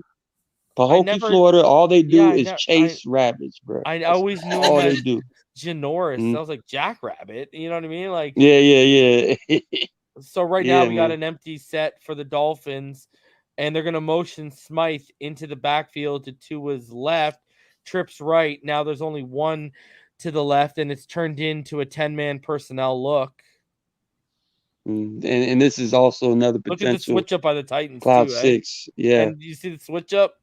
Go back to the switch real quick. Watch. Mm-hmm.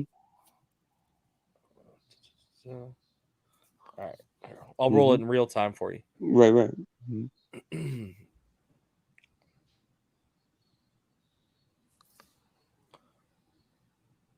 Oh, wow. Yeah. Just pointing out the obvious. Bam. There we go. Everybody's covered.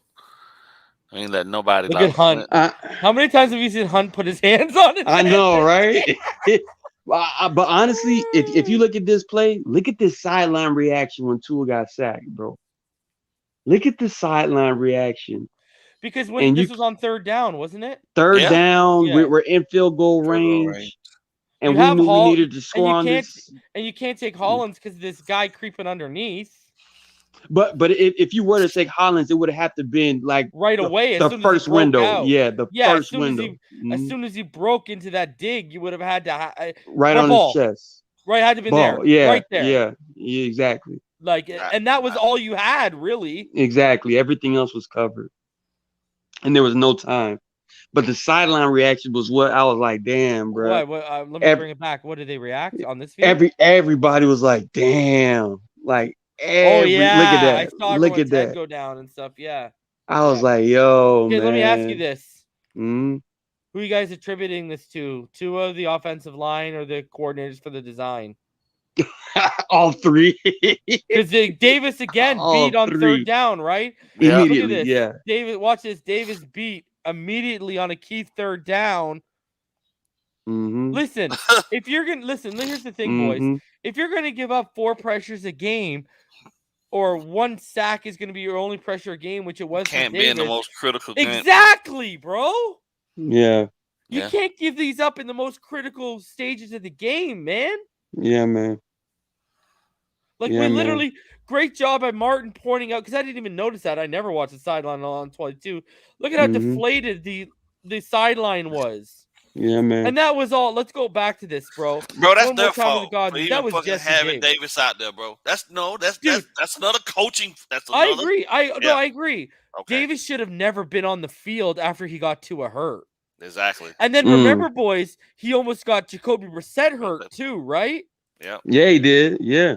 So, look at this. Oh, did you see? Look at it, guys. This guy's playing patty cake. All the defender does is dip his shoulder and go around him.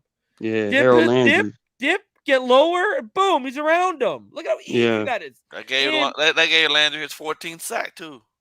And because of the interior, there's nowhere for Tua to step up. Right, because Tua to step up into. Because they all in his lap. Yeah, they collapsed. Look at how was the whole left side, left side of the line, bro. Boys, how was there no one lined up over the middle of our offensive line? There was no one lined up in either A gap or over the nose, and yet the middle collapses, bro. The whole left side got overpowered. Yeah. Yeah. Hunt's the only guy who did his job in that. Hunt is the only guy who did his job on that. Right. Yep. Right. Dieter should have went. Why would Flores yell at Tua like that? Dieter should have went and helped Jackson. Helped. Yeah, Jackson. Look at Jackson right now. But okay, you see where it's paused. You see where it's paused. Oh shit! You see where it's paused. Right now.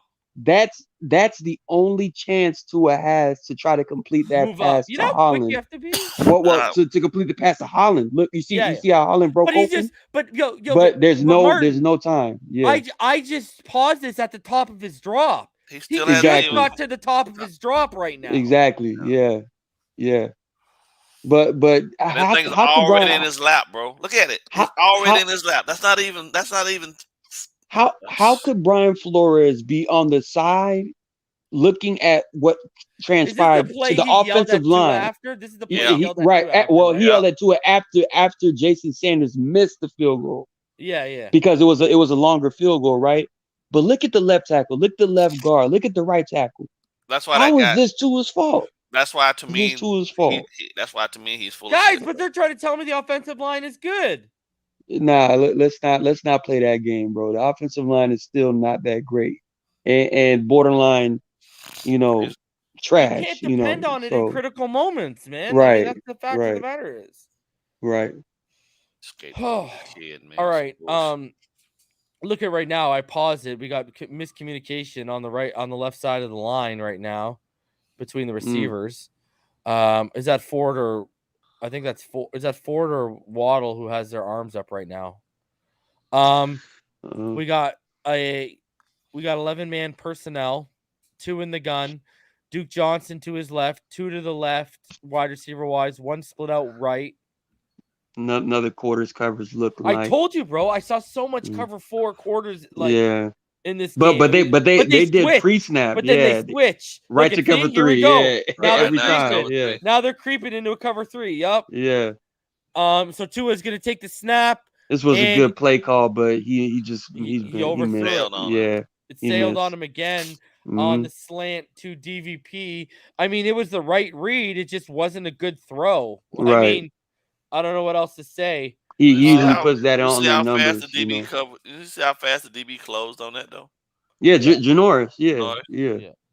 He's Janoris Jenkins, bro. He's still a top player, in my opinion, in this league. His name is just not relevant like that. Let me ask you. Know what I mean? Look at Parker even rounding off routes now. Well, it's an RPO. It's an RPO, right? And watch. But you still want to square in, to give your quarterback a chance. 110%. Look at Gesicki and is this whoever? If this is Waddle or Ford here? Waddle at the watch slot. them Waddle isn't even engaging on a block. You know what I mean? Yeah. He's just whatever. They're out of the play already. Yeah. Yeah. So, yeah. It's just bad. This is just bad to put on film. You know what I mean? As far as execution. I would have probably even if you would have handed that off, you would have been. Look at how swallowed up it would have been. They had 3 linebackers. 3 linebackers in the box and safety in the box. Yeah, 2 linebackers and a safety in the box waiting to crash on that. Yeah, 31 as big as a freaking linebacker. So, dude, they just were prepared for what we threw out. They knew what the hell we.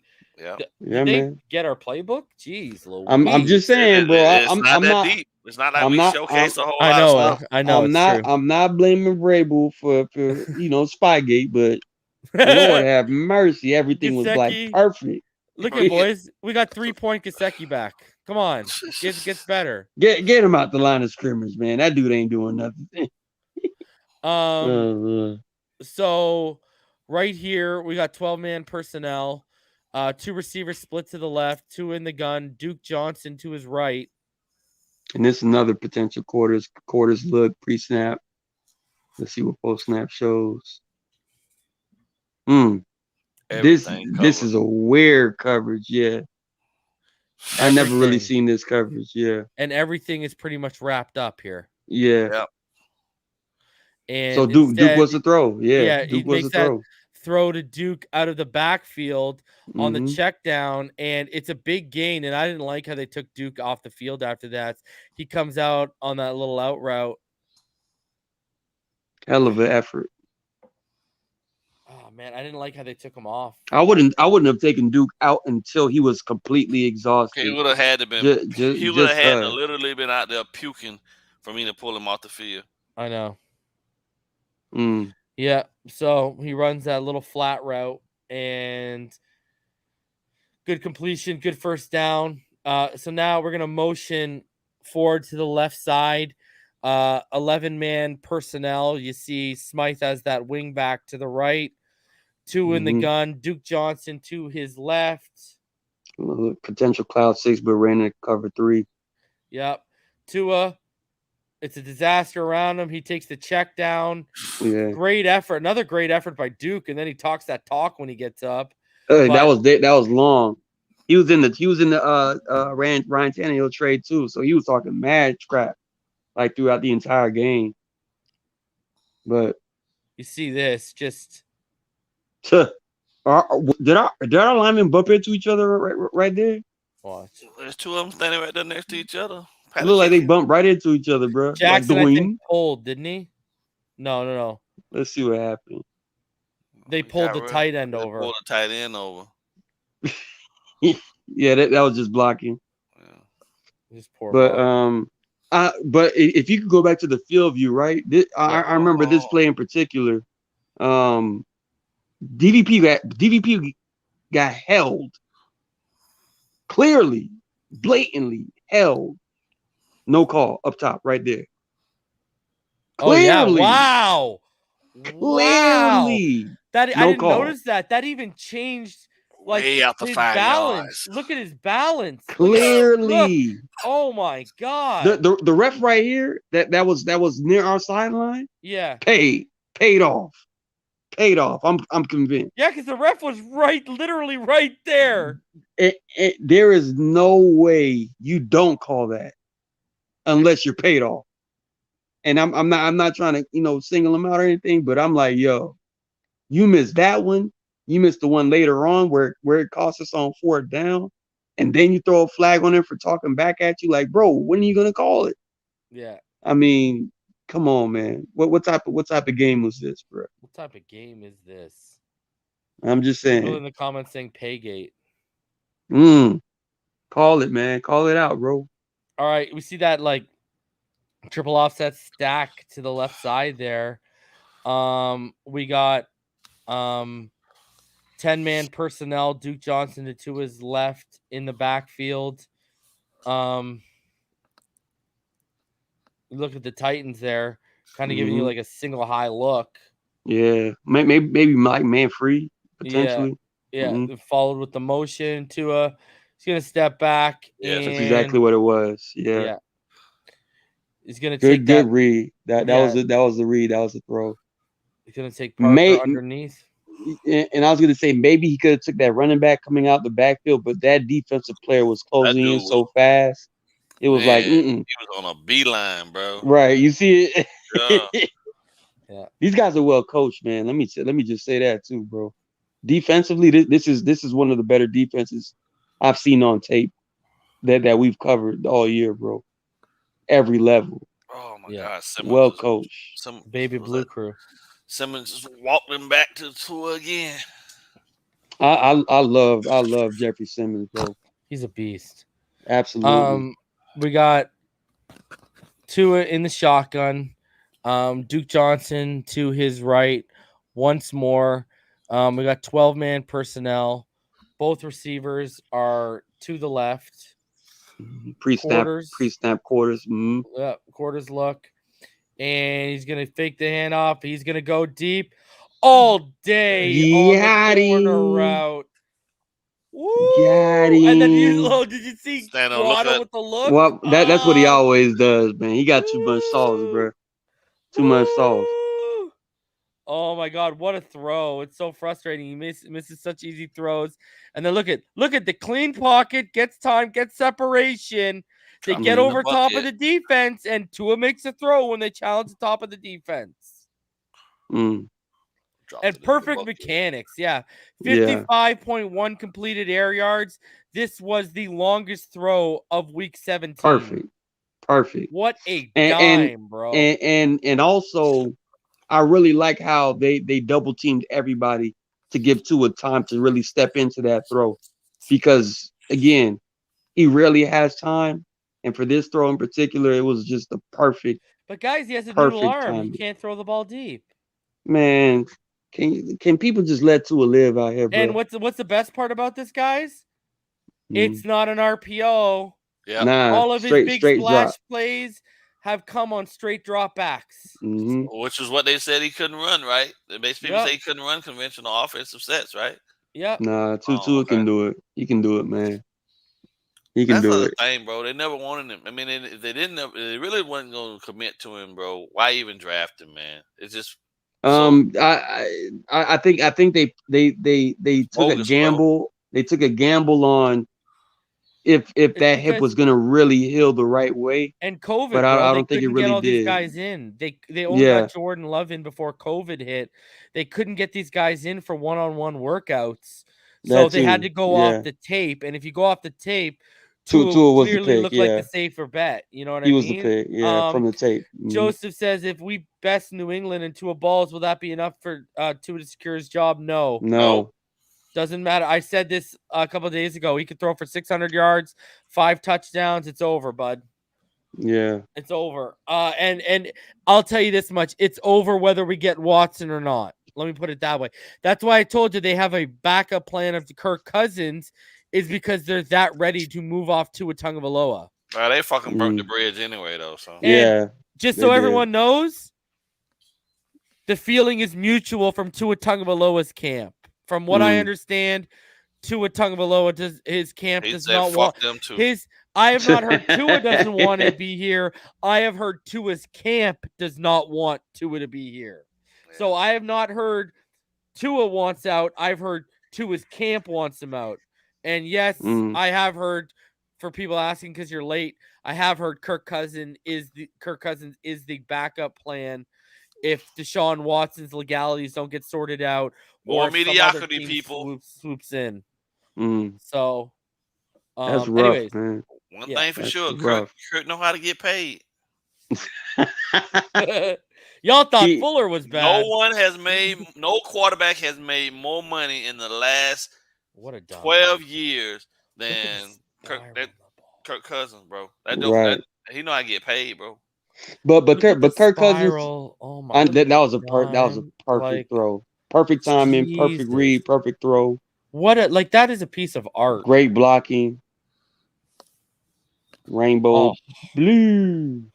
What a throw. But Kirk Cousins, the reason why he's still in the man like this is because he just runs offenses so well, bro.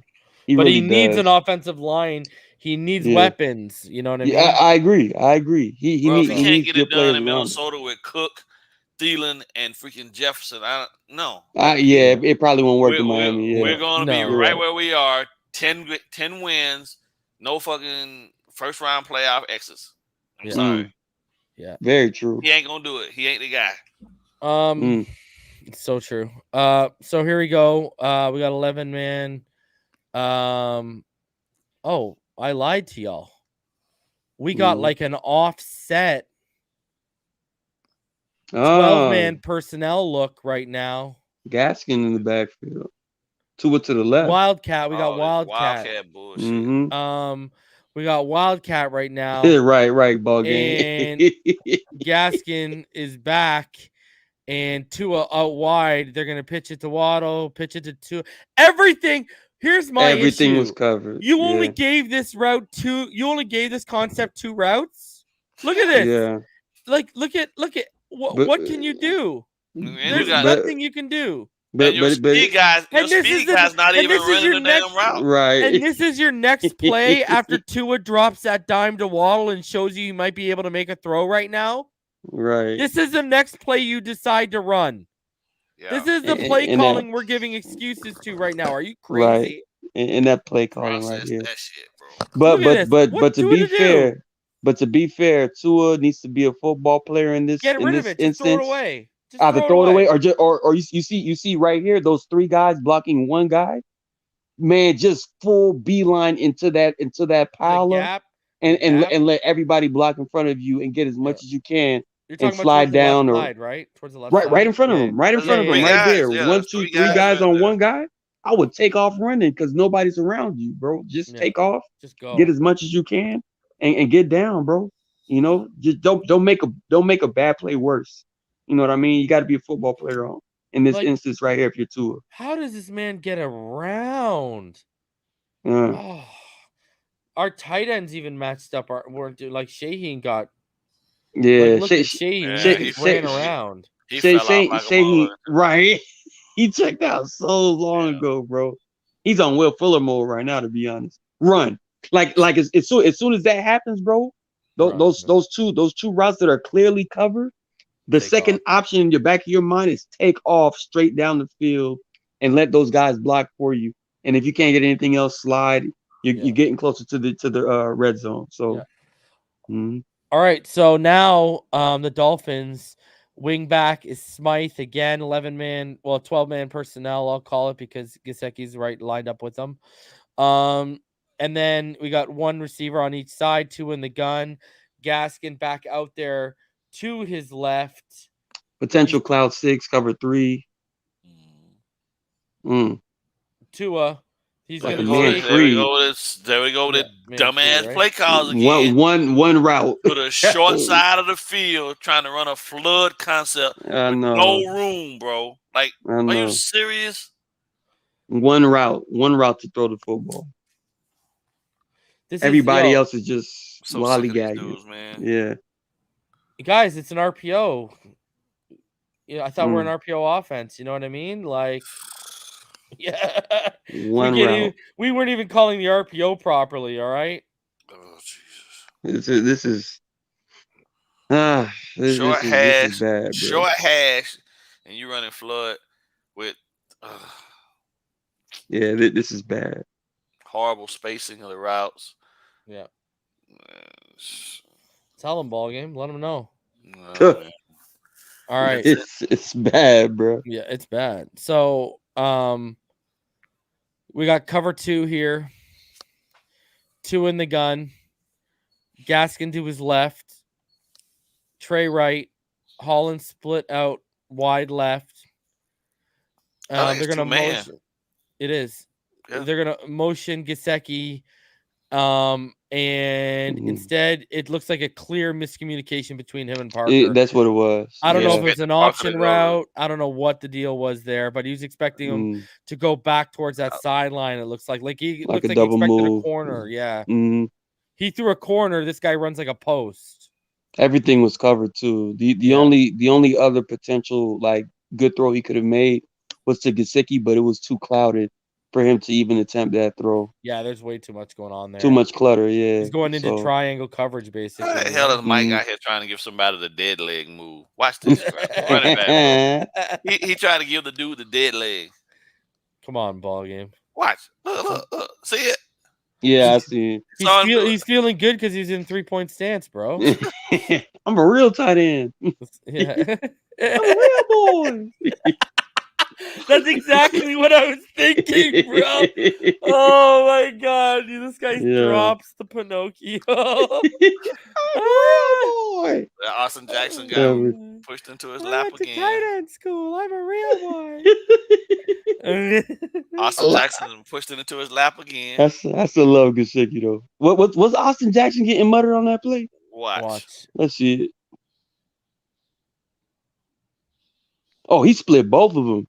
Yeah. He split both of them. Yeah.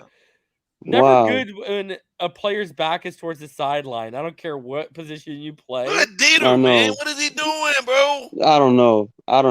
Dieter should know better too, because that's Jeffrey Simmons, bro. Yeah. If there's anybody you need to potentially Hunt don't need your help. It's him, right? Jackson need the help. Hunt don't exactly. Yeah. So Dieter struggling as good as he is, he definitely struggled this game for sure. Because like I said, I've had Matt Valdivino's on here. You know, he was a tackle recruit, and then he tore his ACL out. And he said, you don't realize if you give up 1 or 2 bad plays on the offensive line, you've had a bad game. Exactly. It's not like, oh, you got to give up 5, 6 bad plays. No, it's if you give up 1 or 2, you've had a bad game already. And essentially the bad plays aren't even you getting beat by a man that's stronger than you. Yeah. It's just making the right decision of who you're supposed to be blocking. That's it. That's how you win, but the only guy who's consistently showing me football IQ on the offensive line right now is Robert Hunt. Period. All right, Trey right, 1 split wide left. We got 10-man personnel, 2 in the gun, Duke to his left. Quarters coverage again, pre-snap. Hunt was the lowest. That's what it was with a robber at the bottom. Right. You said what with Hunt? Hunt was the lowest drafted guy of the group, right? Kinley. What Kinley was? Yeah. But as far as Jesse starters, Davis, are we counting Jesse Davis because he wasn't a UDFA? Yeah, I think Dieter was the Dieter lowest drafted. Right? He was a third. Yeah, he was the lowest second. drafted. Hunt was the second. Okay. Yeah. All right. So you see Waddle here. Waddle gets the inside, and he's kind of got the post, but that's a tough throw. I mean, did you see the pressure? Yeah. That's a tough pressure with all that mess in your face. Yeah, and still a no call. And instead, this is the call where Devontae Parker is clearly interfered with. You see him at the top there. He runs in on that that square in, and what is pull him going on, down. bro? Literally pull him One down. hand free, and he loses it. And we've showed instances of him being held earlier, thanks to Martin. No wonder he lost his mind. Right. He even, we showed the instance of him seeing Gesicki clearly getting held, and he didn't get the call, and he put his arms up. Like, what the hell? And like, this is so. My bad, bro. Look at Austin. Look at this. Look at man. Look at Austin, bro. Meet me. Bro, look at Austin. Look at. They look over at each other like, I'll meet you at the Look at quarterback, Austin. bro. I'll meet you at Valhalla. 3 on 2. Look at this. Look at Can I have this dance? I tried. You got him? I got him. You sure you got him? Oh, Lord, no. I don't have him. I don't have him. Oh, my God. But that was literally armed robbery, bro. Look at Janoris Jenkins just grab this guy and pull him down, and no call. The referee had the nerve to catch an attitude and throw a right. flag on him. Like, Look at this guy. Insane. We can only see like one arm right now. Insane. And not only that, but his entire body made the motion of I was held. That's the most energy I've seen from Parker all ever season. Yes, because he knew he was raw. Are you fucking shitting me? Yeah. Yeah, especially when you go to the broadcast view. On 4th down too. Like, come on, bro. And yet you called Needham for that ticky tacky bull crap. Exactly. That's my issue. No consistency in no. We probably wouldn't be complaining if there's consistency. Man, like look at here's the arm coming on the arm. Pull him now down. He's officially hooked. Yep. Now he's pulled down. Like, and this guy's like 1, 2 guys looking directly at it. What's going on here? No. Oh my God, just brutal. And they are dapping him up for fucking mugging a guy. Egregious. Well, in all actuality, if you watch though, Mike Gesicki was freaking held past 5 yards too. On the same play. Watch. Let me see. Watch. Right there in the middle. Yeah. Let's see. So when he comes off, what? All right, here. Do we want the broadcast view? All right, let's see. Yeah, we'll do that. All right. Oh yeah. Mug. That's past 5 yards too. Mug too. Yeah, and then he had to fight to release. Yeah, but they didn't call that. They didn't call that and one. It's worse when you watch it. It's worse when you watch it from me. What? DVP was 29. Damn. Who's that? Look at. Did you see Waddle jumping up and down for the flag? Yeah. I didn't even notice that. Watch Waddle jump up and down for the flag. Watch Waddle. He's gonna be to the bottom right. The motherfucker pushed. Right. Dude, this is ridiculous. That's when they knew. That's when they knew the game was pretty much over, bro. When they didn't call that play. When they weren't gonna get calls too. Yeah.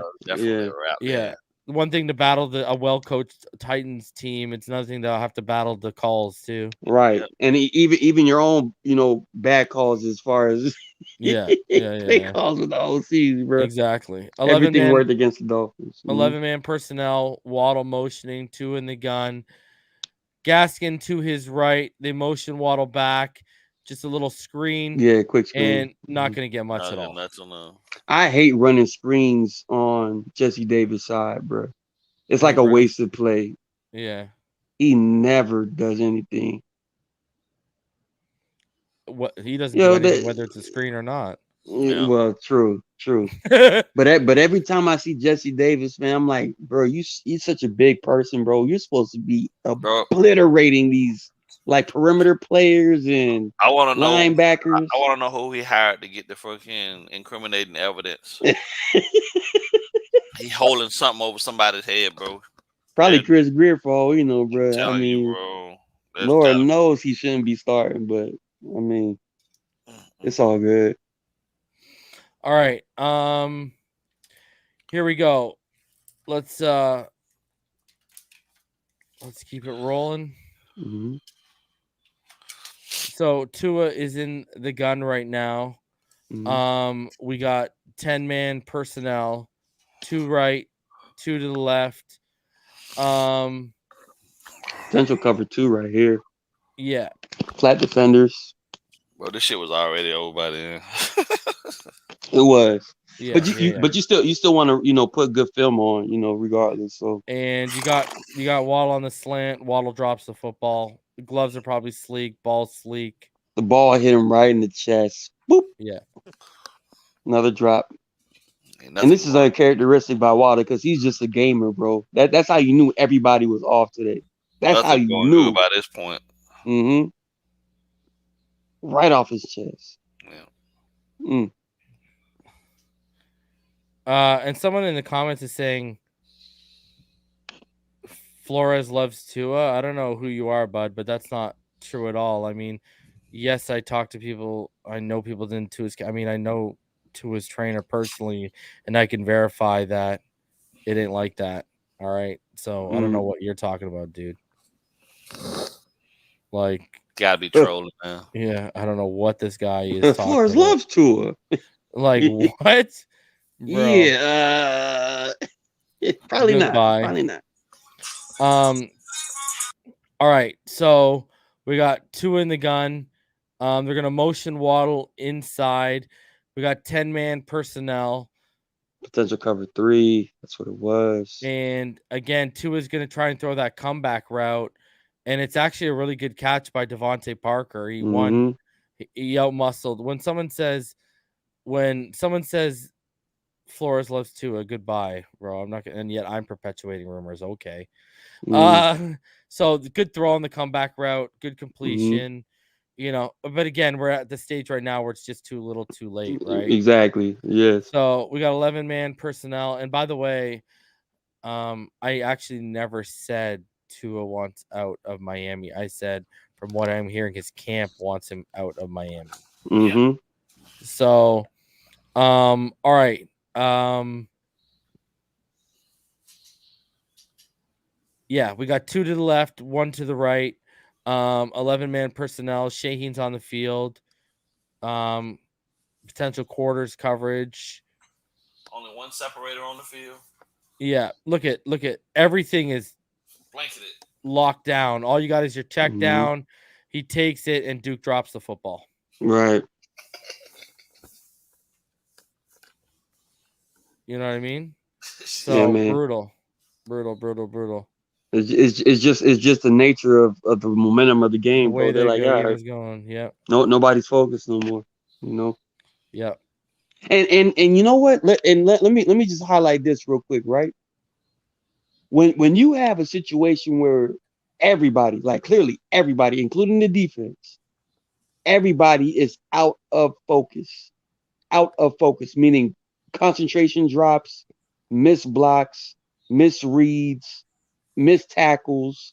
Like when it's all the way bad, at some point you have to highlight the coaching, and not only just Flores, but everybody across the board.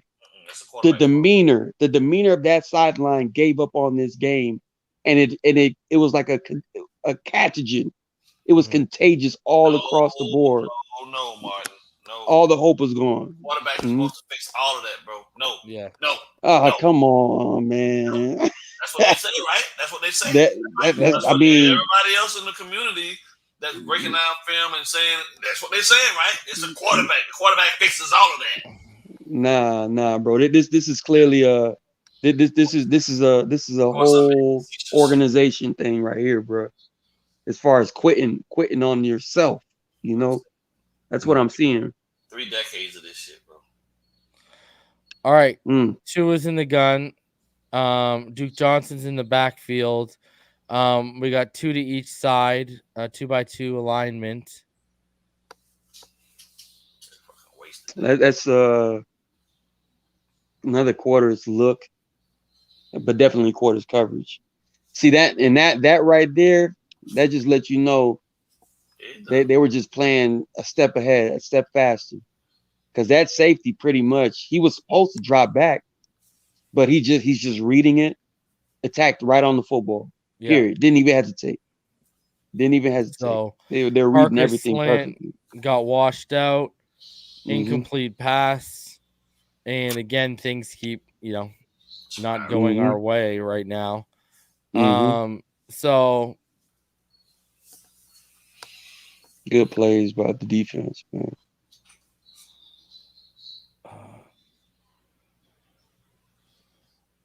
Hold on, let me get rid of trolls. There you go. All right. So we got 2 in the gun. We got 11-man personnel. 12-man personnel. I apologize. And look at, do you see the routes? Cut them up. Like Gesicki had to wait for DVP to come across him. Yeah. Right? And then he catches, he gets open space, he makes the catch, and he just collapses to the ground. Right. But do you see that? Man. This is what's on film, bro. Poor execution. And obviously the game is out of reach, but still, you want to always keep your foot on the effort gas, regardless. That's a direct reflection of coaching, pretty much. I would think. All right, so 2 is in the gun. We got 2 receivers to the left, 2 receivers stacked to the right. Johnson to Tua's right, looking like a single high. Yeah. And Tua again is going to overshoot. That wasn't an overshoot, man. That was a miscommunication, bad route by DVP. You don't run a curl route or a hook route when you have an out route coming your way. DVP ran the wrong route, and Tua was anticipating DVP to get past that defensive back for a one-on-one jump ball, and DVP ran the wrong route. And you can clearly see you can clearly see he ran the wrong route. The routes were never supposed to be stacked up like that. Man. All right. So everybody gave up, bro. Yeah. Now we got trips right, 1 split wide left, 10-man personnel. Giving us another quarters look, switching into cover 3. Tua, and he's going to fit it in the window. Gesicki doesn't make the catch. Pops up in the air. It's an interception. I mean, quarterback. Are we going to blame the quarterback for this one too? Everybody else did. Everybody else did. You got to make that catch, bro. That shit's retarded as hell. Split the defenders, put it in your chest. Pops up, kicks out, interception. So, guys, when you look at the totality of the film, what are your final thoughts? And on top of that, give me a letter grade. For who? Tua. Oh man, he getting a D for me. But I mean, shit, they all get a D. To be honest with you, everyone.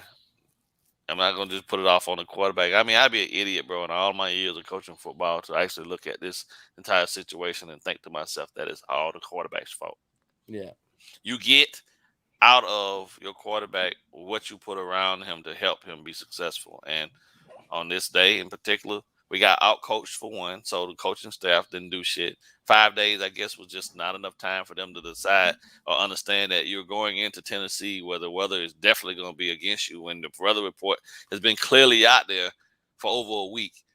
But no, you're going to ask this kid to go out there and throw the ball around 30-something times. You know, that's just asinine.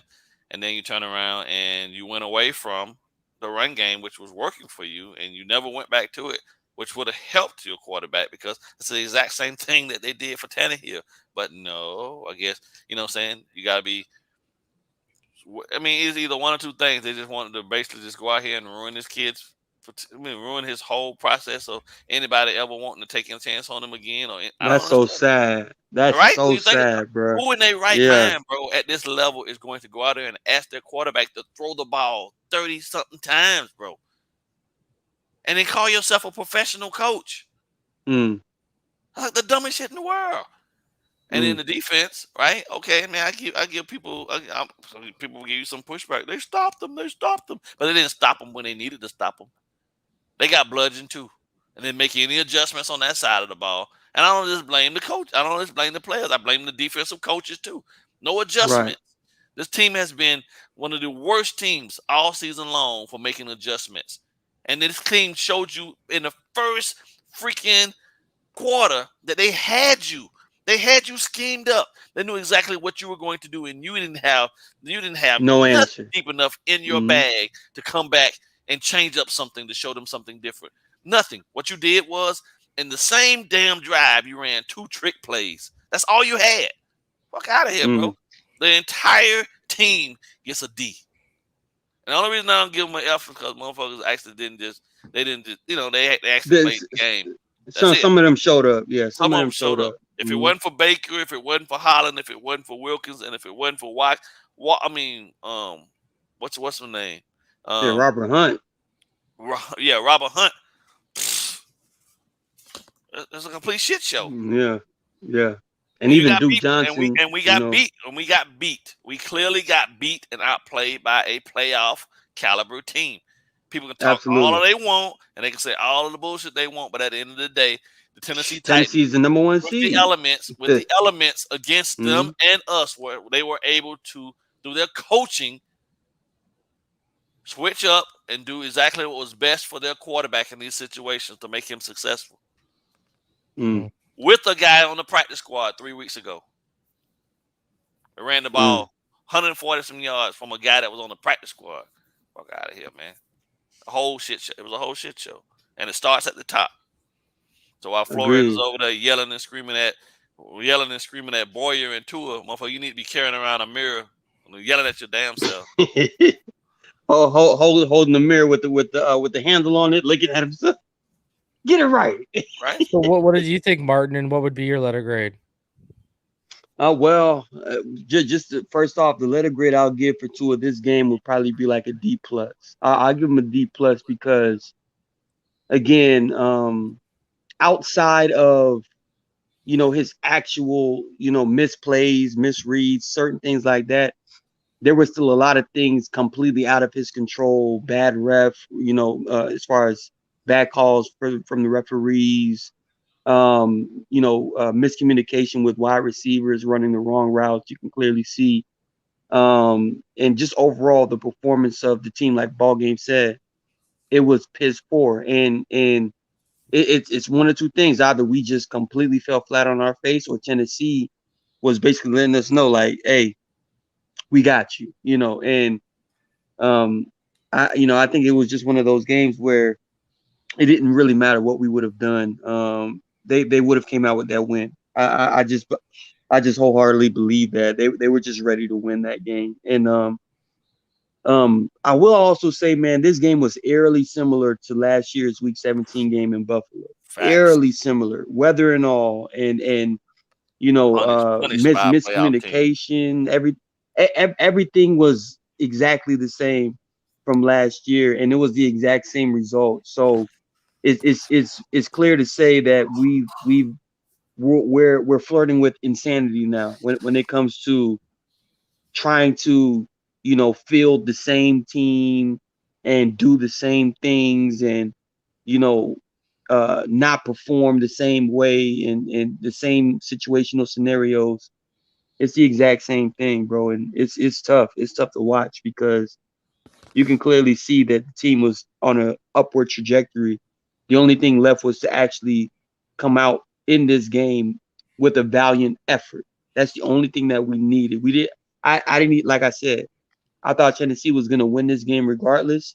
But if the score was like, 20 to 17 or something, like, you can accept that, bro. You can accept that loss. You can grow from that loss. But the way we lost, it was a clear.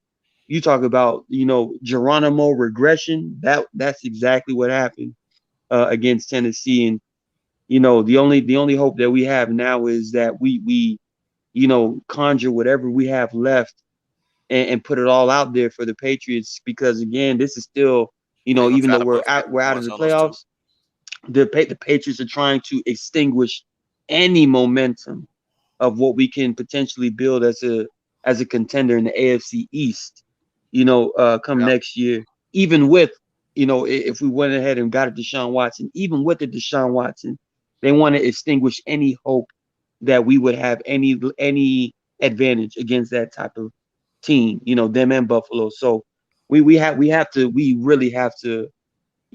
figure things out sooner than later.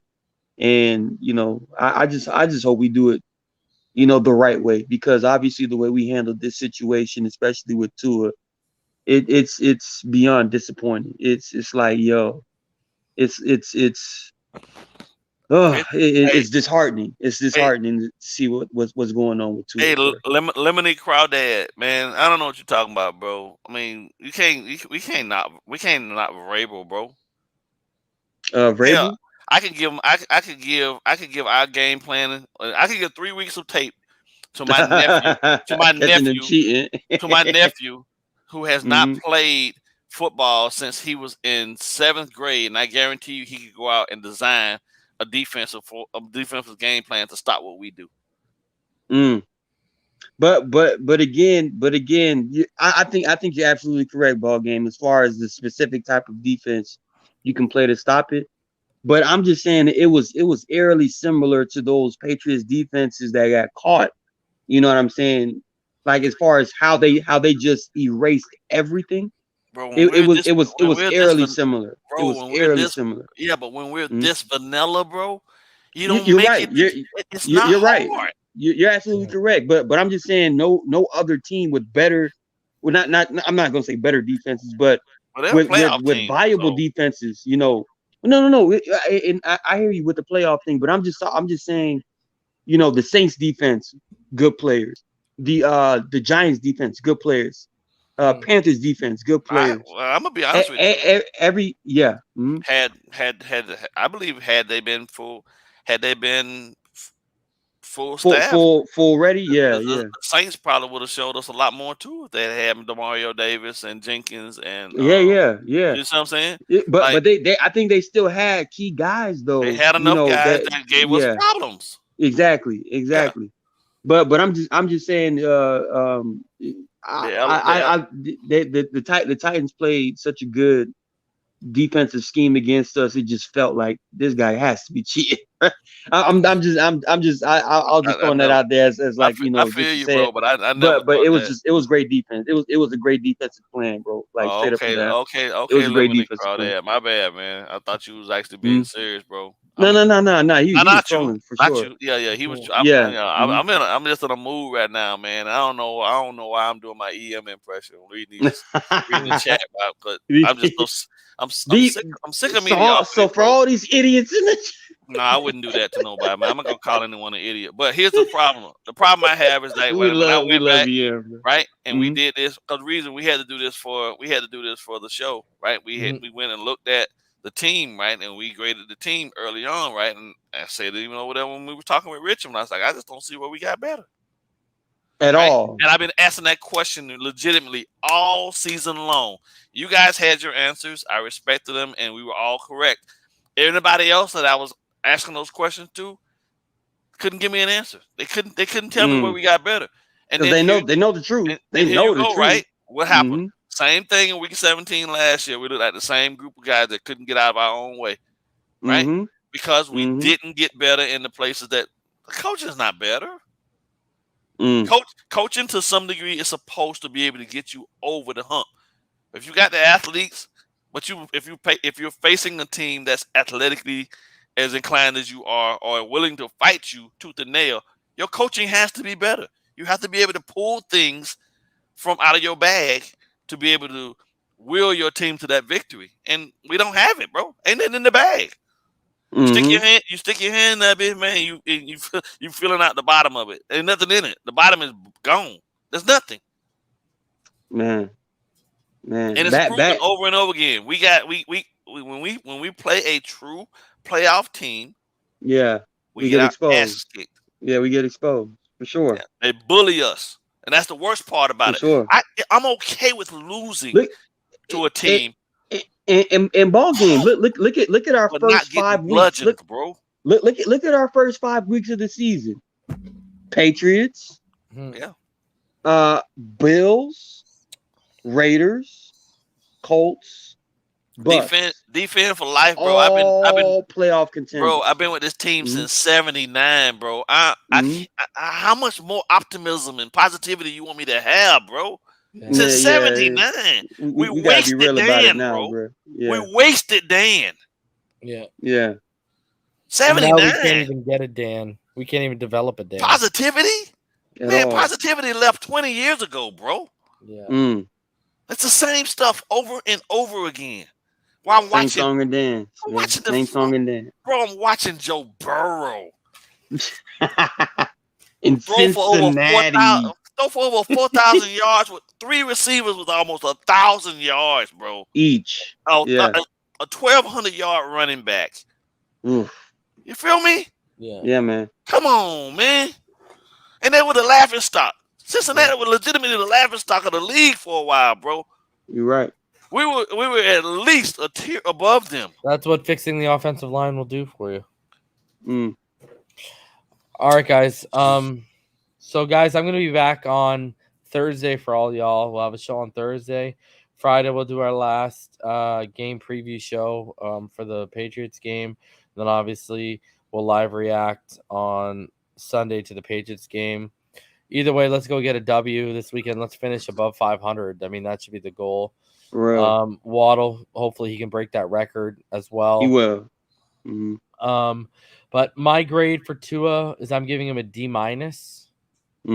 I had him at an F grade before I watched the film. But then I heard people talking who were at the game about there's nothing open downfield. I said, okay, let me see this on film.